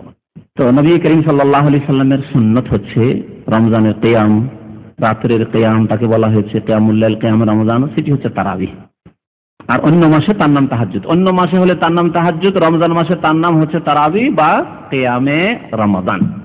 আর সারা বছর কিয়ামুল লাইল, রাতের কিয়াম, রাতের নামাজ, এজন্য রাতের কিয়াম বলা হয়েছে। এই 4টি নাম রয়েছে কিসের? তারাবির, বা রাতের নামাজের। শুধু তারাবি না বলে রাতের নামাজের, কিয়ামুল লাইল, কিয়ামে রমাদান আর তারাবি আর তাহাজ্জুদ, একই নামাজের 4টি নাম। দ্বিতীয় ইবাদত এটি। তৃতীয় ইবাদত নবী করিম সাল্লাল্লাহু আলাইহি সাল্লাম যার ফজিলতের কথা বলেছেন, আর রমজান মাসের সাথে সেই ইবাদত খাস, সেটি হচ্ছে লাইলাতুল কদর। শাবে কদরের, লাইলাতুল কদরের কি করা? রাত্রে ইবাদত বন্দেগী করা, ইহইয়াউল লাইল, রাত্রি যাপন করা, সারা রাত জেগে ইবাদত বন্দেগী নবী করিম সাল্লাল্লাহু আলাইহি সাল্লাম এই লাইলাতুল কদরে করেছেন। শেষ 10 দিনে আর বিশেষ করে শেষ 10 দিনের বেজোড় রাতগুলিতে 21, 23, 25, 27, 29 এই 5টি রাতে বিশেষ করে নবী করিম সাল্লাল্লাহু আলাইহি সাল্লাম জাগার জন্য আদেশ করেছেন, উৎসাহিত করেছেন এবং পরিবার পরিজন আত্মীয় স্বজনদের নারী পুরুষ সবাইকে জাগাতেন নবী করিম সাল্লাল্লাহু আলাইহি সাল্লাম। ইযা দাখালাল আশর, শেষ দশক আসলে আহিয়াল লাইল, সারা রাত্রি যাপন করতেন, জেগে ইবাদতবন্দি করতেন। ওয়া আইকাজ আহলা, পরিবারকে জাগাতেন, ঘুমোতে দিতেন না পরিবারকে। তাহলে আপনারও করণীয় যে আপনি আপনার স্ত্রীকে, আপনার ছেলে মেয়েদেরকে ঘুমোতে দিবেন না, না আজকে রাত্রে জাগতে হবে। ওয়াসাদ্দাল মেজার, আর প্রস্তুতি আগে থেকে নিয়ে নিতেন যে জাগতেই হবে, প্রস্তুতি নেওয়া, ইবাদত বন্দেগীর জন্য প্রস্তুতি নিতে হবে। আজকে দেখেন মার্কেটে দেখেন কত ভিড় শুরু হয়ে গেছে, রমজান এখনো আসেনি, জানি না এত ভিড় কেন, গাড়ির ভিড় দেখে বুঝতেই পারছেন যারা একটু বুঝেন মার্কেটের কথা। আর রমজান আসবে তখন দেখবেন যে গোটা দুনিয়া মনে হচ্ছে মানুষ এসে একেবারে ঝাঁপিয়ে পড়েছে মার্কেটের ওপর। কারণ ভালো ভালো খেতে হবে, ভালো ভালো খেতে হবে, ভালো ভালো পড়তে হবে, এই জন্য সারা রাত মার্কেট এক শ্রেণীর লোকের। কিন্তু আল্লাহর নেক বান্দা যারা আখিরাত মুখী, যারা বেঁচে আছেন ইবাদত বন্দেগী করার জন্য আর বেঁচে খাওয়া দাওয়া করেন বেঁচে থাকার জন্য। 2 শ্রেণীর মানুষের কথা বলেছিলাম না এর আগে, যে একদল খাওয়া দাওয়া করেন কিসের জন্য? বেঁচে থাকার জন্য। তাদের এ বাজারে কি হচ্ছে না হচ্ছে, কি আসলো না আসলো, কিসের ডিসকাউন্ট হলো না হলো, ওসবের খোঁজ খবরই নেই তাদের, বুঝতে পারছেন কিনা? আর আরেক দল বেঁচে থাকে খাওয়ার জন্য, আর আরেক দল বেঁচে থাকে খাওয়ার জন্য। তাদের কোন সুপার মার্কেটে কোন জিনিসের ডিসকাউন্ট হয়েছে আর স্পেশাল অফার এসেছে দেখেন, সেখানে ঘোরাঘুরি শুরু করছে, কেনাকাটা থাক আর না থাক ঘোরাঘুরি। এই 2 শ্রেণীর মানুষ পৃথিবীতে আছে। প্রস্তুতির কথা বলছিলাম যে এই যে প্রস্তুতি, রমজানে কিছু ভালো খাবেন, ইফতার করবেন, এই সেই জন্য কত প্রস্তুতি শুরু হয়ে যাচ্ছে। নবী করিম সাল্লাল্লাহু আলাইহি ওয়াসাল্লাম এই সব প্রস্তুতি নিতেন না, ইবাদত বন্দেগীর জন্য প্রস্তুতি নিতেন। সাদ্দাল মেজার, লুঙ্গি ভালো করে শক্ত করে বেঁধে নিতেন, মানে প্রস্তুতি নিতেন। এই 3টি ইবাদত বন্দেগীর কথা নবী করিম সাল্লাল্লাহু আলাইহি ওয়াসাল্লাম একটি হাদিসে বলেছেন, আর এবং তার ফজিলতের কথা। মান সামা রমাদানা ঈমানান ওয়া ইহতিসাবান গুফিরা লাহু মা তাকাদ্দামা মিন যামবিহি। যে ব্যক্তি রমজান মাসে রোজা রাখলো, সিয়াম পালন করলো, ঈমান আর আল্লাহর প্রতি বিশ্বাস রেখে, আল্লাহর প্রতি বিশ্বাস ঈমান রেখে মানে আমার আল্লাহ আমার রব ফরজ করেছেন, যিনি আমার রিজিক দাতা, যিনি আমার সৃষ্টিকর্তা, যিনি আমার রব প্রতিপালক পালনকর্তা, তিনি আমার উপর ফরজ করেছেন। সুতরাং সবচাইতে বড় কাজ হচ্ছে আমার এই কাজটি, সর্বপ্রথম কাজ হচ্ছে আমার এই কাজটি। আপনার যদি পৃথিবীতে এমন কোন ব্যক্তি থাকে যে ব্যক্তির বড় ধরনের আপনার অবদান আছে, তার যদি আদেশ চলে আসে, আর সেই দিনে আপনার অনেক কাজ আছে, অনেক কাজ করতে হবে, তার মধ্যে একটি কাজ ওই যে ব্যক্তির বড় এহসান অবদান আছে তার একটা আদেশ পালন করা। তিনি আদেশ করেছেন অমুক কাজটি আমার আজকে করে দিতে হবে। আপনি নিজের কাজগুলিকে সবগুলিকে ফেলে দিয়ে হোক আর না হোক পরে করা যাবে, কিন্তু আমার ওপর তার বড় অবদান আছে। আমি কোথায় সৌদি আরব আসতে পারতাম, একটি পয়সা আমার পকেটে ছিল না, সেই ব্যক্তি আমাকে এত বড় এহসান করেছে আর তার একটি আদেশ এসেছে, আমি পালন করবো না? এইরকমের যে কোনো এহসান হোক না কেন, কারো হচ্ছে হেদায়েতের এহসান রয়েছে, যে আমি কত গুমরাহিতে ছিলাম আর সেই লোকটির মাধ্যমে আল্লাহ আমাকে হেদায়েত করেছে, সুতরাং তার একটি আজকে আদেশ আছে, এই আদেশ আমি পালন করবো না। এরকম অনেক মন মেজাজ রয়েছে। তাহলে যার আপনার ওপর এহসান অবদান রয়েছে, তার অথচ সে মানুষ, আর তার যদি নাফর বিরুদ্ধাচরণ করে দেন তো আপনার কি করবে? এখন আপনি সচ্ছল হয়ে গেছেন। যেমন আপনি কত দুর্বল ছিলেন, আমি কত দুর্বল ছিলাম এককালে, তারপরে এখন পয়সা হয়েছে, এখন যৌবন এসেছে, এখন শক্তিশালী হয়েছি, এখন গাড়ি বাড়ি নারী হয়ে গেছে, এখন আর কি পরোয়া না। আল্লাহ রাব্বুল আলামিনের এহসান আর অসংখ্য এহসান, ওয়াইন তাউদ্দু নি'মাতাল্লাহি লা তুহসুহা, আল্লাহর নিয়ামতকে যদি গণনা করো গণনা করতে পারবে না। তোমাকে যে মুসলমান করেছেন, এই এহসানের কি বদলা দেবে তুমি আল্লাহ রাব্বুল আলামিনকে? মুসলমান করেছেন, কেন তুমি খ্রিস্টান ঘরে পয়দা হওনি?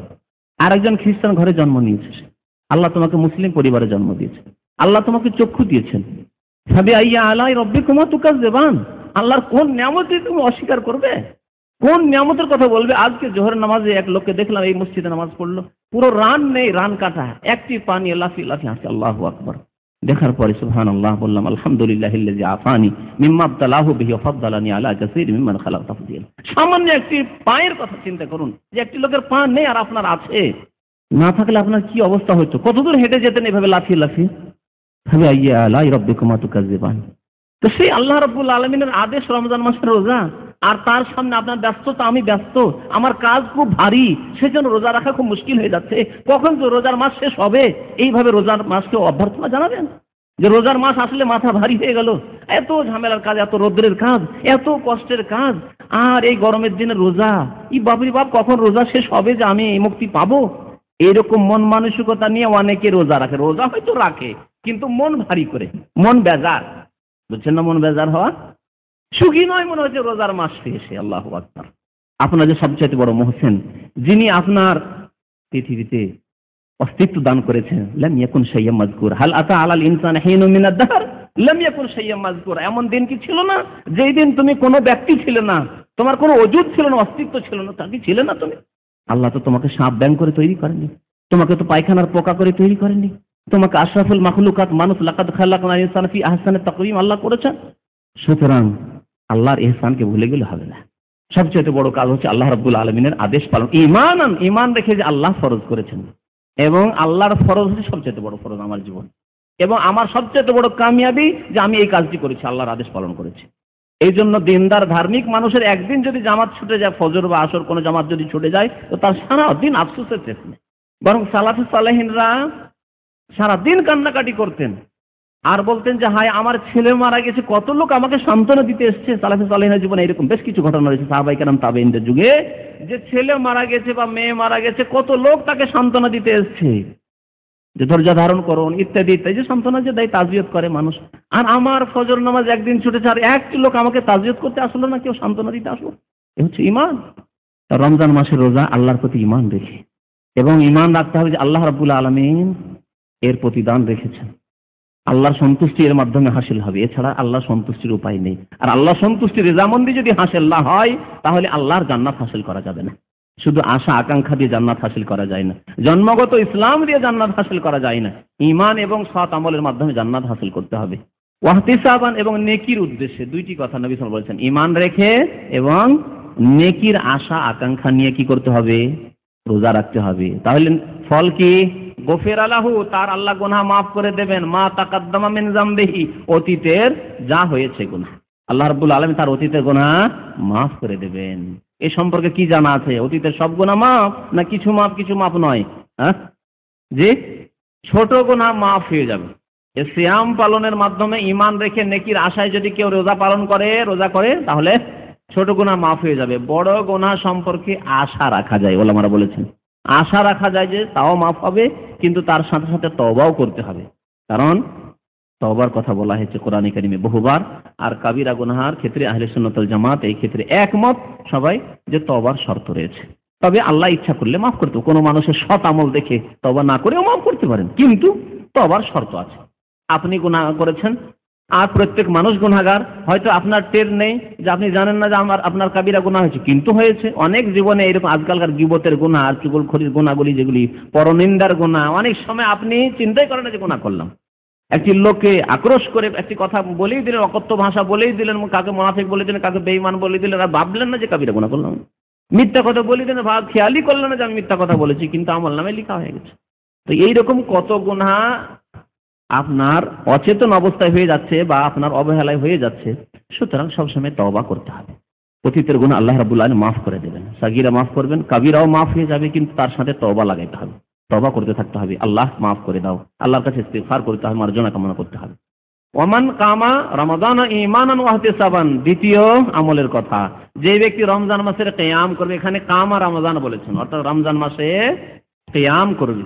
কিয়াম এই জন্য বলা হয়েছে, নামাজকে কিয়াম কেন বলা হলো? তাহলে বোঝা গেল যে দীর্ঘক্ষণ দাঁড়িয়ে কোরআন তিলাওয়াত করা, এটি হচ্ছে তাহাজ্জুদের নামাজের ইবাদত, আর এটি হচ্ছে তারাবির নামাজের ইবাদত। এই জন্য এটি কিয়ামে রমাদান বলা হয়, কিয়াম বলা হয়েছে। ইয়া আইয়ুহাল মুযাম্মিল কুমিল লাইলা ইল্লা কালিলা, তুমি কিয়াম করো। দীর্ঘক্ষণ দাঁড়িয়ে নবী করিম সাল্লাল্লাহু আলাইহি ওয়াসাল্লাম এই আয়াত সূরা মুযাম্মিল নাযিল হওয়ার পরে কি করতেন? তাহাজ্জুদ পড়তেন কিনা, ইবাদত করতেন। তাই নবী করিম সাল্লাল্লাহু আলাইহি ওয়াসাল্লামের পা ফুলে যেত, হাত্তা তাওয়াররামাত কাদামাহু, নবী করিম সাল্লাল্লাহু আলাইহি ওয়াসাল্লামের দুই পা ফুলে যেত।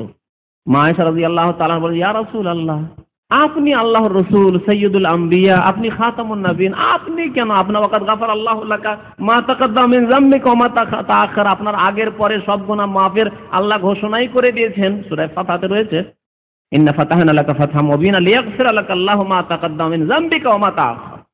তোমাকে আল্লাহ সুস্পষ্ট বিজয় হে নবী দান করেছেন, যাতে করে তোমার আগের পরে সব গুনাহ মাফ করে দেওয়া হয়। ঘোষণা আল্লাহ রাব্বুল আলামিন করে দিয়েছেন নবী করিম সাল্লাল্লাহু আলাইহি ওয়াসাল্লামের ক্ষেত্রে। তারপরে এরকম কষ্ট করে ইবাদত করা, শরীরের পা ফুলে যাচ্ছে, এরকম এত কষ্ট কেন করছেন আপনি ইবাদত বন্দেগীতে? তখন নবী করিম সাল্লাল্লাহু আলাইহি সাল্লাম কি বলেছেন? আফালা আকুনু আবদান শাকুরা, আল্লাহ যে আমার মাফ করে দিলেন, আল্লাহ যে আমাকে সাইয়্যিদুল আম্বিয়া করলেন, আমাকে শেষ নবী করলেন, সৃষ্টির সেরা করলেন, তো আল্লাহরও কি হক রয়েছে কিনা? তার কি আমি শুকরিয়া বেশি বেশি করব না? তাহলে যত বড় ইহসান রয়েছে তত বেশি শুকরিয়া আদায় করা উচিত। যত সুস্থ আপনি তত বেশি শুকরিয়া আদায় করা উচিত। আর সুস্থ হলে আমরা আল্লাহকে ভুলে যাই, আর অসুস্থ হয়ে বালা মুসিবত পড়ে তখন আল্লাহ মনে আসে। এগুলো আমাদের চরিত্র। নবী করিম সাল্লাল্লাহু আলাইহি ওয়াসাল্লাম বলছেন না, আমি আল্লাহর উপরে আমার উপর বড় ইহসান করে, সুতরাং ইবাদতও বড় হইতে হবে আমার, শুকরিয়াও বড় হইতে হবে আমার। যারা আল্লাহর প্রতি ঈমান রেখে এবং নেকির উদ্দেশ্যে রমজানের কিয়াম করলো, অর্থাৎ তারাবিহ পড়লো, গফিরা লাহু মা তাকাদ্দামা মিন যামবি, তারও অতীতের গুনাহ মাফ।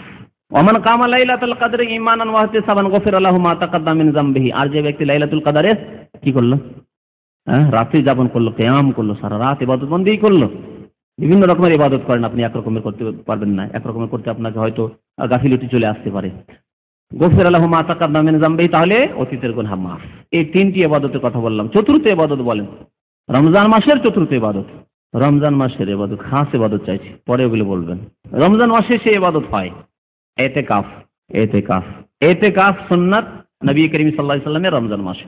তবে রমজান ছাড়া অন্য মাসে যদি কেউ করে তাহলে করতে পারে, কিন্তু নবী করিম সাল্লাল্লাহু আলাইহি ওয়াসাল্লাম রমজান মাসের শেষ 10 দিনে এতেকাফ করেছেন সারা জীবন ধরে, যখন থেকে এতেকাফ শুরু করেছেন বা এতেকাফের বিধান এসেছে। কোরআনে আল্লাহ রাব্বুল এতেকাফের কথা উল্লেখ করেছেন এই রোজা প্রসঙ্গে, যে আয়াত রয়েছে সেই আয়াতগুলিতে, ওয়ালা তুবাশিরুহুন্না ওয়া আনতুম আকিফুনা ফিল মাসাজিদ, যখন তোমরা এতেকাফ অবস্থায় মসজিদে থাকবে তখন তোমরা নারীদেরকে স্পর্শ করবে না, এই বিধান আল্লাহ রাব্বুল উল্লেখ করেছেন। তাহলে এতেকাফ একটি বড় ইবাদত। ইসলামে বৈরাগ্যবাদ নেই, রুহবানিয়াত নেই, সংসার ত্যাগ হওয়ার নেই, ইসলামে জায়েজ নেই। কেউ সংসার ত্যাগ করবে, বিবাহ শাদী করবে না, বা বিবাহ শাদী করেছে কিন্তু তারপরে না আমি আর দেখা দেখি করবো না, যাই আমি গিয়ে একটা ঘর তৈরি করেছি সেখানে সবসময় ইবাদত বন্দেগী করবো। খানকা, খানকা বুঝেন কি? আমাদের দেশে অনেক খানকা আছে, কিন্তু এই যে খানকাহিয়াত এটিকে বলা হয় উর্দু ভাষা, ইসলামে খানকা নেই। লা রুহবানিয়াত ফিল ইসলাম, নবী করিম সাল্লাল্লাহু আলাইহি ওয়াসাল্লাম বলেছেন ইসলামে রুহবানিয়াত বৈরাগ্যবাদ নেই। সন্ন্যাসী সেজে যাওয়া, বনে জঙ্গলে ইবাদত বন্দেগী করা, ইহুদি খ্রিস্টানদের মতো বা হিন্দুদের মতো সব নেই। তবে 10 দিন আছে বছরে মাত্র, 10 দিন নবী করিম সাল্লাল্লাহু আলাইহি ওয়াসাল্লাম আমাদের জন্য রেখে গেছেন। 10 দিন তুমি সংসার ত্যাগ করে দাও, কাজকর্ম ত্যাগ করে দাও, দুনিয়ার সাথে সম্পর্ক ছেদ করো, আর একমাত্র আল্লাহ রাব্বুল আলামিনের সাথে সম্পর্ক রাখো। এই 10টি দিন আল্লাহ আমাদেরকে সুযোগ দিয়েছে ইতিকাফ, মসজিদে অবস্থান করা। আর রমজান মাসের ইবাদত, খাস ইবাদত রমজান মাসের উমরা। উমরা যদি অন্য মাসে আছে, কিন্তু রমজান মাসের উমরার স্পেশাল ফজিলত রয়েছে। প্রিয় নবী মুহাম্মদ রাসূলুল্লাহ সাল্লাল্লাহু আলাইহি ওয়াসাল্লাম ইরশাদ করেছেন, উমরাতুন ফি রমাদান তাআদিলু হাজ্জাতান। রমজান মাসের একটি উমরা কত? হজের সমান। আর একটি রিওয়ায়াতে হাদিসে রয়েছে আও কালা হাজ্জাতান মাই, আমার সাথে হজ করার সমান। সওয়াবের দিক দিয়ে, নেকির দিক দিয়ে, ফরজ আদায় হওয়ার দিক দিয়ে নয়, কথাটি মনে রাখবেন। কারণ ছোট হজ করা আমাদের দেশীয় প্রথায় অনেকে এখানে আছেন, হুজুর ছোট হজ করেছে আর সারা জীবন ওই উমরা দুই একটি করে টুরে দেশে চলে গেল, হজ করল না বলে ছোট হজ করেছি। ছোট হজ ইসলামে নেই। যেমন ছোট হজও নেই, বড় হজও নেই। বড় হজ নেই মানে কি জানেন?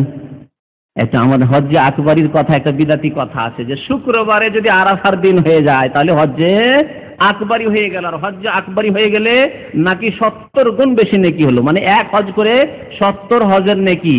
আর সৌদি সরকার সম্পর্কে বিদাতিরা বলে যে আরে যখন আগে পরে হয়ে যায়, জুমার দিনটা হয়তো 8 তারিখ হয়ে গেল, বা জুমার দিনটা হয়তো 10 তারিখ হয়ে গেল, 9 তারিখ হলো না, জানো এরা চালাকি করে হজ্জে আকবরী হইতে দেয়নি। কারণ হজ্জে আকবরী হইলে নাকি সৌদি আরবের খুব খরচ আছে। আরে বাবা, কি খরচ আছে দেখাও তো। বিদাতি যে কত নির্বোধ হয়, আমি এই কথাটি মাঝে মাঝে বলি যে বিদাতির আকল থাকে না, বিবেকহীন। যারা শিরক করে আর বিদাত করে তাদের কিন্তু আকল থাকে না, জ্ঞান বুদ্ধি নেই। আপনার শুক্রবারে আরাফা হলে সৌদি আরবের সরকারের খরচই বা কি আছে যে এরকম কথা বিদাতিরা বলে? শুনেছেন কোনোদিন এরকম কথা? শুনেছি। ভারত, বাংলাদেশ, পাকিস্তানের বহু বিদাতির কাছে শুনেছি। আমার সামনে এসে বলছে একবার, এই হজ ছিল যে এই শুক্রবারে হতে দিল না, এই শুক্রবারে আরাফাটা হতে দিল না, হজ্জে আকবরীটা হতে দিল না আমাদের। বুঝতে পেরেছেন? এইরকম বিদাতিদের, নির্বোধদের মতো কথাবার্তা বিদাতিদের দ্বারাই হতে পারে, এমন কোনো ফজিলত নেই। তবে নবী করিম সাল্লাল্লাহু আলাইহি ওয়াসাল্লাম যেই বছরে হাজ্জাতুল ওয়াদা বিদায় হজ করেছিলেন সেই বছরে আরাফার দিনটি জুমার দিন ছিল, ব্যাস সেটা, আর কিছু না। রমজান মাসে উমরা করবেন, কিন্তু উমরা একটি উমরা, এক সফরে। আর যদি বেশি উমরা করতে হয় তো তাইফ চলে আসেন, মদিনা চলে যান, দিয়ে আবার মিকাত থেকে উমরা করেন। কিন্তু মসজিদে আয়েশা, মসজিদে তামিমে যাবেন 2 রিয়ালে, আবার 2 রিয়ালে আসবেন, আর দিনে 2-4-5টি করে উমরা করবেন। এই উমরা না রমজানের বাইরে আছে না রমজান আছে, এরকম করে জীবনকে কষ্ট দেবেন না, কষ্টও দেবেন আর ফলও হবে না, কিছু নেকিও হবে না, এরকম কাজ করবেন না। নবী করিম সাল্লাল্লাহু আলাইহি ওয়াসাল্লাম 4 সফরে মাত্র 4টি উমরা করেছেন। সুতরাং লাকাদ কানা লাকুম ফি রাসূলিল্লাহি উসওয়াতুন হাসানাহ। আল্লাহ রাসূল সাল্লাল্লাহু আলাইহি ওয়াসাল্লাম এই পথগুলি জানতেন না যে দাম্মামের লোকেরা এক যুগে 80 টাকায় যাবে আর 8টি উমরা করবে, এটি জানতেন না? তো আমিও করি, রাসূলুল্লাহ সাল্লাল্লাহু আলাইহি ওয়াসাল্লাম এই রাস্তাটি কেন করেননি তিনি, ধরেননি কেন এই রাস্তা? তাহলে ইসলামে থাকলে অবশ্যই নবী করিম সাল্লাল্লাহু আলাইহি ওয়াসাল্লাম এই তরিকা ধরতেন। সুতরাং এই তরিকা বাদ দিতে হবে। কতটি হলো ইবাদত? 5টি হয়েছে।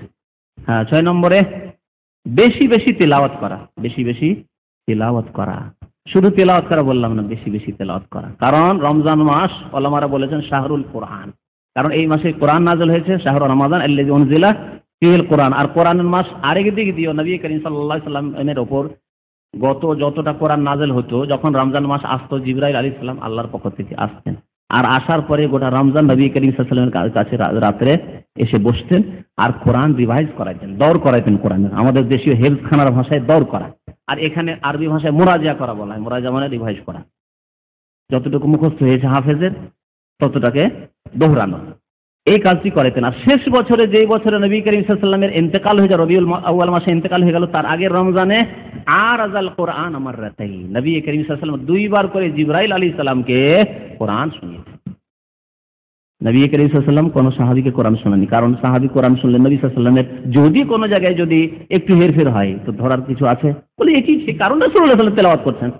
সেজন্য আল্লাহ রাব্বুল আলামিন জিবরাইলকে পাঠিয়েছেন, যার মাধ্যমে কোরআন নাযিল হয়েছে, তিনি শুনলেন রাসূলুল্লাহ সাল্লাল্লাহু আলাইহি ওয়াসাল্লামের কোরআন। 2 বার করে কোরআন খতম করেছেন নবী করিম সাল্লাল্লাহু আলাইহি ওয়াসাল্লাম শুনিয়ে জিবরাইল আলাইহিস সালামকে। আর কোরআন তেলাওয়াত করতেন নবী করিম সাল্লাল্লাহু আলাইহি ওয়াসাল্লাম ইয়াকরা আয়াতান হাদিস রয়েছে, এক একটি আয়াত পড়তেন আবার স্টপ করে দিতেন, আলহামদুলিল্লাহি রাব্বিল আলামিন আর রহমানির রহিম মালিকি ইয়াউমিদ্দিন, এইভাবে তেলাওয়াত করতেন। আমাদের দেশীয় তেলাওয়াত, এই তেলাওয়াত আল্লাহু আকবার, কি যে হবে এর পরিণাম আল্লাহ ভালো জানেন। কোরআনের সাথে যে কত বেয়াদবি, যে কোরআনকে এমন ভাবে পড়া হচ্ছে যে অর্ধেক ভিতরে থেকে গেল, অর্ধেক বাইরে হলো, স্পষ্ট কিছুই বোঝা গেল না, না পড়নেওয়ালা বুঝলো না শ্রোতারাই বুঝলো। বেশি বেশি কোরআন তেলাওয়াত করতে হবে। আর ইবাদত রমজান মাসের বেশি বেশি সাদকা করা, বেশি বেশি সাদকা খায়রাত করা। নবী করিম সাল্লাল্লাহু আলাইহি ওয়াসাল্লাম সম্পর্কে হাদিস রয়েছে, কানা রাসূলুল্লাহ আজওয়াদান নাস, নবী করিম সাল্লাল্লাহু আলাইহি ওয়াসাল্লাম সবচেয়ে বড় দাতা ছিলেন। ওয়া কানা আজওয়াদা মা ইয়াকুনু ফি রমাদান, বুখারী শরীফের হাদিস। আর রমজান মাসে আরো বেশি তিনি দাতা এবং সাকি হয়ে যেতেন। হিনা ইয়ালকাহু জিবরিল, যখন জিবরিল আলাইহিস সালাম সাক্ষাৎ করতেন। তাহলে রমজান মাসে বেশি বেশি দান করতে হবে, নফল দান। ফরজ যাকাত যদি বছর পুরা হয় যেমন বলা হয়েছে, তাহলে আপনি রমজান মাসে দেন। আর যদি দেখা যায় যে আগেই বছর পুরা হয়ে গেছে, তাহলে আগে আপনি যখন আপনার বছর পুরা হবে আপনার টাকার ওপর বা আপনার সম্পদের ওপর, তখনই আপনাকে যাকাত দিতে হবে। রমজানের সাথে যাকাতের তাহলে কোনো সম্পর্ক নেই। তবে বেশি বেশি দান খায়রাত করা, বেশি বেশি আত্মীয় স্বজনদের উপর খরচ করা, বেশি বেশি ফকির মিসকিন খেয়াল রাখা ইত্যাদি, এ হচ্ছে রমজান মাসের ইবাদত। আর জি, রমজান মাসের আর ইবাদত যে সেহরি খাওয়া তো নিজের কাজ, নিজের জি, সেহরি খাওয়া ইবাদত নাই। সেহরি খাওয়া অবশ্যই বরকতের কাজ, কিন্তু সেহরি খাওয়াকে ইবাদত বলা যাবে না, সেটা নেকির কাজ অবশ্যই। হ্যাঁ, আর ইফতার করানো, অন্যকে ইফতার করানো, ওই রকম তো তার নিজে ইফতার করা, সেটাও তো একটা নেকির কাজ। ইফতার করা, অন্যদেরকে ইফতার দান করা, এর ফজিলত কি? নবী করিম সাল্লাল্লাহু আলাইহি ওয়াসাল্লাম বলেছেন, মান ফাত্তারা সাইমান ফালাহু মিসলু আজরি সাইম। যে ব্যক্তি অন্যদেরকে রোজা ইফতার করাবে, শুধু ফকির মিসকিনকে নয়, সচ্ছল ব্যক্তিকে, পয়সাওয়ালাকেও যে ইফতার করাবে, মুমিন মুসলিম হইতে হবে, নামাজি হবে, ভালো মানুষকে ইফতার করাতে যথাসাধ্য ভালো মানুষকে ইফতার করাতে হবে, তাহলে ফালাহু মিসলু আজরি সাইম, রোজাদারের যে নেকি সেই পরিমাণ আল্লাহ রাব্বুল আলামিন নিজের রহমত থেকে, অনুগ্রহ থেকে নেকি দেবেন। লা ইয়ানকুসু মিন আজরি সাইম শাইআন, রোজাদারের কোনো নেকিতে ঘাটতি করানো হবে না। ওইটি ইবাদত হলো। জি, আর কিছু? হ্যাঁ, আর কোন ইবাদত আছে কিনা? রমজান মাসে রোজার অবস্থায়, আর বিশেষ করে রোজা ইফতারির পূর্বে, ইফতারির পূর্ব মুহূর্তে দোয়া করা, আর আল্লাহকে বেশি বেশি স্মরণ করা, আল্লাহর জিকির আজকার করা।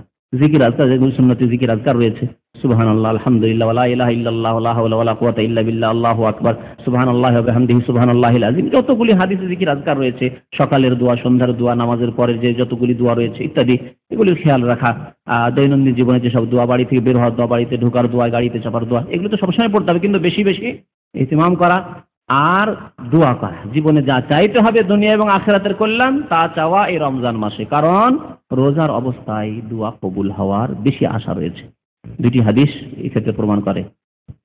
দাওয়াতুস সায়েমে লা তুরাদ, রোজাদারের দোয়া খণ্ডন হয় না।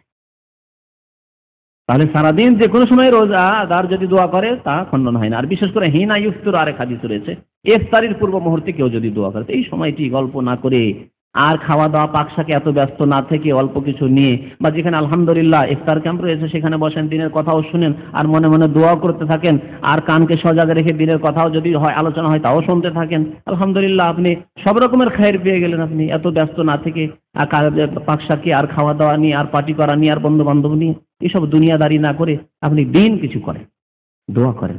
এ হচ্ছে দোয়া ইবাদত রমজান মাসে। 10 নম্বরের ইবাদত হচ্ছে তওবা এবং ইস্তিগফার। যা জীবনে ভুল হয়েছে ইউটার্ন করেন, ফিরে আসেন আল্লাহ রাব্বুল আলামিনের দিকে, ফিরে আসেন জান্নাতের পথে এবং আল্লাহর কাছে বেশি বেশি ইস্তিগফার করেন। নবী করিম সাল্লাল্লাহু আলাইহি ওয়াসাল্লাম দিনে কতবার ইস্তিগফার করতেন? 100 বার করে ইস্তিগফার করতেন। আর আরেকজন সাহাবী উল্লেখ করেছেন যে একই মজলিসে কিছুক্ষণ বসে আছেন নবী করিম সাল্লাল্লাহু আলাইহি ওয়াসাল্লাম, ফিল মাজলিসিল ওয়াহিদ কুন্না নাসমা, আমরা শুনতাম নবী করিম সাল্লাল্লাহু আলাইহি ওয়াসাল্লাম থেকে বারবার করে তিনি বলতে থাকেন আস্তাগফিরুল্লাহ ওয়া আতুবু ইলাইহি। মজলিসে বসে আছেন, গল্প চলছে বা কোনো কথাবার্তা হচ্ছে, তার মধ্যেই মাঝে মাঝে একবার করে বলতেন আস্তাগফিরুল্লাহ ওয়া আতুবু ইলাইহি, আস্তাগফিরুল্লাহ ওয়া আতুবু ইলাইহি। আপনার নিয়তটা খালেস থাকতে হবে, রিয়াকারি করিয়েন না, লোক দেখানো করিয়েন না যে লোকে খুশি হবে আমার ইস্তিগফার শুনে, এরকম না। কিন্তু আল্লাহ সন্তুষ্ট যেন আপনি করছেন, মজলিসে বসে আছেন, আপনি আওয়াজ উঁচা করেও বলেন, কারণ সাহাবারা যখন শুনতেন নবী করিম সাল্লাল্লাহু আলাইহি ওয়াসাল্লাম থেকে, তাহলে বোঝা গেল যে মাঝে মাঝে আওয়াজ উঁচা করেও তওবা ইস্তিগফার করা ভালো। আস্তাগফিরুল্লাহ ওয়া আতুবু ইলাইহি। নবী করিম সাল্লাল্লাহু আলাইহি ওয়াসাল্লাম আরেকটি ইস্তিগফার পড়তেন আস্তাগফিরুল্লাহ আল্লাযী লা ইলাহা ইল্লা হুয়াল হাইয়ুল কাইয়্যুম ওয়া আতুবু ইলাইহি। আল হাইয়ুল কাইয়্যুমের সিফাতের সাথে যেগুলোকে ইসমে আযম বলা হয়েছে নবী করিম সাল্লাল্লাহু আলাইহি ওয়াসাল্লাম কিছু হাদিসে। তো এইসব দোয়াগুলি, বাকি আমাদের দেশে আস্তাগফিরুল্লাহ রাব্বি মিন কুল্লি যামবি ওয়া আতুবু ইলাইহি যে পড়া হয়, সেটি আলেমদের কোনো হাদিসে পাওয়া যায় না। তবে যদি সেইভাবে কেউ যদি তওবা করে অসুবিধা নেই, আপনি নিজের ভাষায় যখন আল্লাহ আমাকে মাফ করে দাও বলতে পারেন, তার আরবিতেও যদি বানিয়েই বলেন তো কোনো অসুবিধা নেই ইনশাআল্লাহ। তবে নবী করিম সাল্লাল্লাহু আলাইহি ওয়াসাল্লামের বরকতময় জবান থেকে যে দোয়াগুলি বেরিয়েছে সেগুলোর সাথে কোনো দোয়ার তুলনা চলে না। চলে কি? কোরআনের দোয়া একটি আর হাদিসের দোয়া আর আপনার নিজের বানানো দোয়া। আপনি তো নিজেই বিবেক করতে পারছেন যে এই দোয়াতে পার্থক্য রয়েছে, ঠিক না? আপনি বলছেন রব্বানা আতিনা ফিদ দুনিয়া হাসানা ওয়া ফিল আখিরাতি হাসানা ওয়া কিনা আযাবান্নার, এই একটি দোয়া হলো। আর একটি দোয়া হচ্ছে আল্লাহুম্মা ইন্নী যালামতু নাফসি যুলমান কাসীরা ওয়া লা ইয়াগফিরু যুনুবা ইল্লা আনতা, হাদিসের দোয়া। আর একটি দোয়া আল্লাহ আমি বড় অন্যায় করেছি, আল্লাহ তুমি আমাকে মাফ করে দাও, এই আপনার ভাষার দোয়া। তাহলে এই তিন ভাষাতে অবশ্যই পার্থক্য আছে। আল্লাহ রাব্বুল আলামিনের কালামের ভাষা, কোরআনে কারীমের ভাষা, প্রিয় নবী মুহাম্মদ সাল্লাল্লাহু আলাইহি ওয়াসাল্লামের মোবারক জবানের ভাষা, সেই ভাষার দোয়াগুলিও মুখস্থ করার চেষ্টা করতে হবে। আল্লাহ রাব্বুল আলামিন আমাদের যেন নেক আমলের তৌফিক দান করেন। আল্লাহ যেন আমাদের অতীতের গুনাহ খাতা মাফ করে দেন, আমাদেরকে খালেস অন্তর থেকে তওবা করার জন্য তৌফিক দান করেন। আমিন। ওয়া সাল্লাল্লাহু আলা নবিয়িনা মুহাম্মদ ওয়া আলা আলিহি ওয়া সাহবিহি আজমাইন। লিখেছেন যে কোন ইমাম নামাজের অবস্থায় আছে কিন্তু কাপড় টাকনোর নিচে আছে, ইমামের নামাজ হবে কিনা? কাপড় টাকনোর নিচে আছে সে গুনাহগার। টাকনার নিচে যদি কাপড় যায়, সে ইমাম হোক আর মুক্তাদি হোক আর যে কোনো মানুষ হোক, রাজা হোক আর প্রজা হোক, সে গুনাহগার এবং এটি কাবিরা গুনার অন্তর্ভুক্ত, কারণ জাহান্নামের শাস্তির কথা বলা হয়েছে। আর ওলামারা বলেছেন যেই গুনহার কারণে জাহান্নামের শাস্তির কথা বলা হয়েছে সেটি সাগীরা কখনো নয়, সেটি কাবিরা গুনাহ। সুতরাং তাকে সতর্ক করা উচিত আপনার, এবং তার সতর্ক হওয়া উচিত, ভালোভাবে তাকে নসিহত করেন। বাকি এইরকম ইমামের পেছনে নামাজ হবে যদি নামাজ শুরু করে দিয়ে থাকে অথবা অন্যের পক্ষ থেকে নিযুক্ত থাকে, আপনি সেখানে নামাজ পড়ে ফাসেকের পিছনে নামাজ হবে, যে কোনো ফাসেক গুনাহগারের পিছনে নামাজ হবে। কাবিরা গুনাহও যদি করে কোনো মুসলিম আর নামাজ পড়ছে, নামাজ শুরু হয়েছে, তাহলে বিচ্ছিন্নভাবে আলাদা আবার নামাজ শুরু করা কোনো মতেই জায়েজ নয়, বরং সে ফাসেক ইমামের পিছনে নামাজ হবে। তবে ইমাম যখন নির্বাচনের ব্যাপার প্রশ্ন আসবে, না ভালো দেখে নির্বাচন করতে হবে। ধরেন গ্রামের লোক মিলে আপনারা এখন ইমাম নির্বাচন করছেন, আর দেখছেন এই লোকটি টাকনার নিচে কাপড় নিয়ে এসছে, ইমামের কি নিয়ে আসা, ইমামতির আশা নিয়ে যে ইমাম হবে, আপনার চাকরির জন্য এসেছে, অথবা সে ফ্রি ইমামতির সার্ভিস দেবে, কিন্তু সে টাকনার নিচে কাপড় রাখে, তাহলে তাকে অবশ্যই আপনারা মনোনয়ন করবেন না, তাকে আপনারা অবশ্যই চয়েস করবেন না। এই ক্ষেত্রে গুনাহগার হইতে হবে যদি কোনো ফাসেক লোককে কেউ ইমাম চয়েস করে। বাকি আমাদের উপর চাপিয়ে দেওয়া হয়েছে, ক্যাম্প বসের পক্ষ থেকে, ক্যাম্পে আছেন আপনি, অথবা সরকারের পক্ষ থেকে, অথবা কোনো গ্রামের পক্ষ থেকে, আর আপনি সেই গ্রামে আপনার কথা চলবে না, আপনার পরামর্শ ছাড়া তার বেশি আপনি কিছু বলতে পারবেন না হয়তো, সুতরাং সেখানে নামাজ পড়তে হবে নাকি, যে কোনো ফাসেকের পিছনে নামাজ হবে। জি, সাল্লাল্লাহু আলা নবিয়িনা মুহাম্মদ ওয়া আলা আলিহি ওয়া সাহবিহি। রোজা রেখে গুল লাগানো কি ঠিক না? মোটেই জায়েজ নয়। গুল যদি ব্যবহার করে রোজা নষ্ট হয়ে যাবে, কারণ গুল হচ্ছে তামাক, আর তামাক হচ্ছে বিড়ির মতো। যেমন বিড়ি কেউ ধোঁয়া ধোঁয়া খেয়ে নেশা করে, আর কেউ জর্দা খেয়ে নেশা করে, জর্দা চিবিয়ে চিবিয়ে, আর কেউ গুল দাঁতে ব্যবহার করে তার যে গ্যাসটা ভিতরে যায় ওটা হচ্ছে তার নেশা। সুতরাং গুল সম্পর্কে আমাদের ওলামাদের ফতোয়া রয়েছে যে গুল যদি কেউ ব্যবহার করে তাহলে তাতে রোজা ভঙ্গ হয়ে যাবে, নষ্ট হয়ে যাবে। যেমন বিড়ি সিগারেট খেলে, জর্দা খেলে রোজা নষ্ট হয়ে যাবে। ফিদিয়ার টাকা মসজিদ কিংবা মাদ্রাসায়, কেন মসজিদ মাদ্রাসায় দেবেন? আল্লাহ বলেন ফিদিয়া তো আমি মিসকিন। আমাদের দেশের মানুষের মিসকিনের সাথে কেন দুশ্মনী এত? আসলে চরম দুশ্মনী। কিছুক্ষণ আগে এক ভাই জিজ্ঞেস করছেন যে এবার আমি জাকাত মনে করছি যে সব কিতাব কিনে দিয়ে দেবো। আমরা কেন কিতাব কিনে দিয়ে দেবেন? সব জাকাত আপনি কিতাব কিনে দিয়ে দেবেন, এটা তো চলবে না। কারণ কোন যুগ আর কোন দেশ নেই যেখানে ফকির গরিব নেই, ঠিক না? সৌদি আরব বহু ফকির মিসকিন রয়েছে, কুয়েতের মতো ধনী দেশও ফকির মিসকিন রয়েছে। আর মহান আল্লাহ প্রথম হক বলছে ইন্নামাস সাদাকাতু লিল ফুকারায়ে ওয়াল মাসাকিন, তারপরে বলছে ওয়াল আমিলিনা আলাইহি ওয়াল মুআল্লাফাতি কুলুবিহিম ওয়া ফির রিকাবি ওয়াল গারিমিনা ওয়া ফি সাবিলিল্লাহ ওয়া ইবনিস সাবিল, তারপরে বলেছেন আল্লাহ রাব্বুল আলামিন ফি সাবিলিল্লাহ।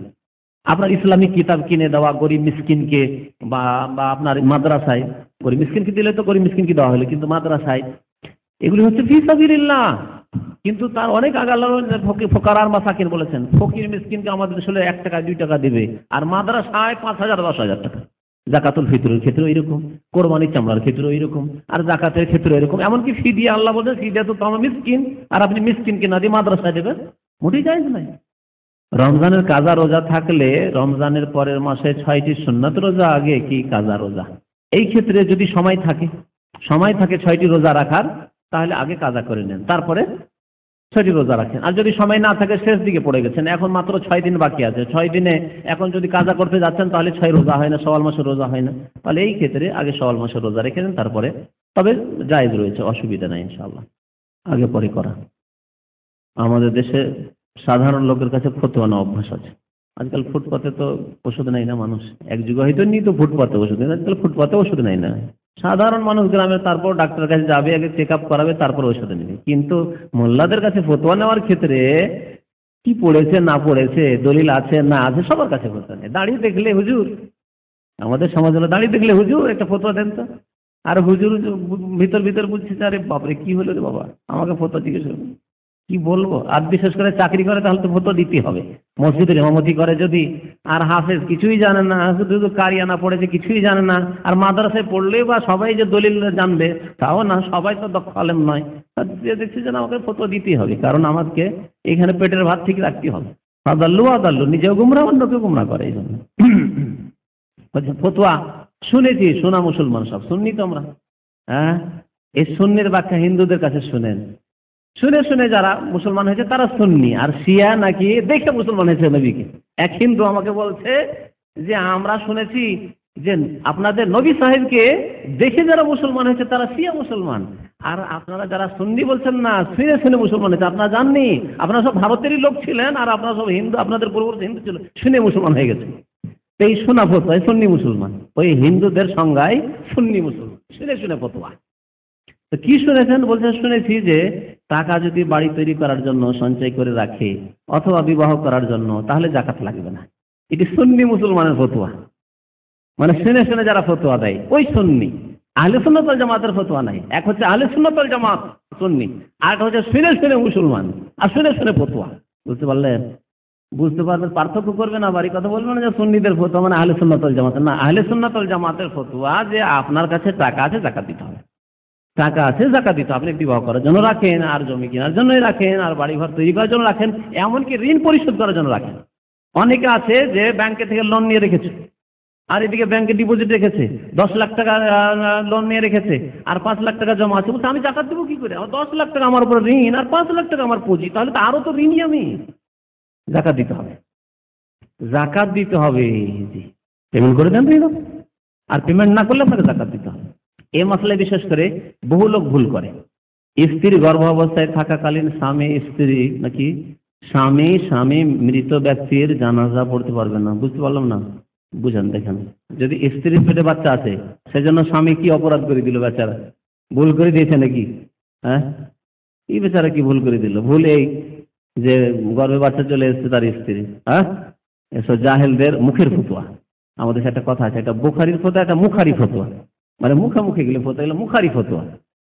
এক ভাই লিখেছেন যে কোনো ব্যক্তি চাকরি করার জন্য গেল কোম্পানিতে, আর তার কাছে ডিগ্রি নেই, যেমন বিএ পাস নয়, কিন্তু তাকে জিজ্ঞেস করলো যে আমি বিএ পাস, আর বিএ পাসে হয়তো জাল সার্টিফিকেট নিয়ে চলে এলো আর সে চাকরি করে, না, জায়েজ নেই, হারাম, এই কাজ করা জায়েজ নাই। আপনি আপনার এক্সপিরিয়েন্স আছে, অভিজ্ঞতা আছে, অভিজ্ঞতা দেখান যে আমি কাজ করে দিতে পারবো, আমার কাছে সার্টিফিকেট নেই, কিন্তু জাল সার্টিফিকেট দিয়ে চাকরি করা জায়েজ নাই।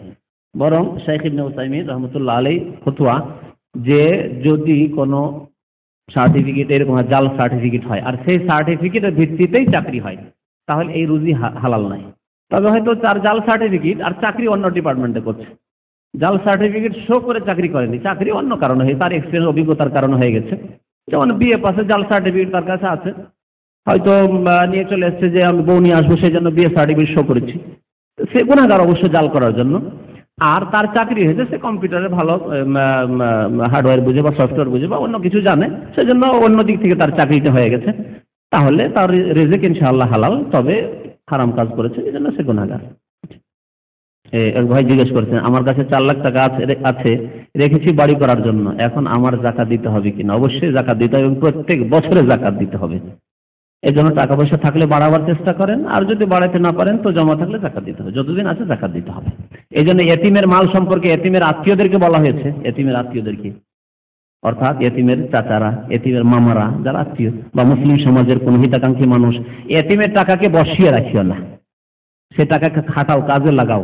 লে আল্লাহ তাকুলাহু সাদাকা, যাতে করে যাকাত সেই টাকাকে শেষ না করে দেয় খেয়ে ভক্ষণ করে। অর্থাৎ যাকাত দিতে দিতে দিতে দিতে 15 বছর পরে একটি এতিম ছেলে, 1 বছরের ছেলে, আর তার বাবা টাকা রেখে মারা গেছে, ওই টাকা যদি বসিয়ে রেখে দাও তাহলে 15 বছর টাকা যাকাত দিতে দিতে হতে টাকাই শেষ হয়ে যাবে তার। এই জন্য সে টাকাগুলিকে কাজে লাগাও, কমের পক্ষে বছরে যে যাকাতটা লাগছে সেই যাকাতটা বেরিয়ে আসুক, এই চেষ্টা করো, আত্মীয়দেরকে বলা হয়েছে। সাল্লাল্লাহু আলাইহি ওয়া সাল্লাম মুহাম্মদ ওয়া আলা আলিহি ওয়া সাহবিহি।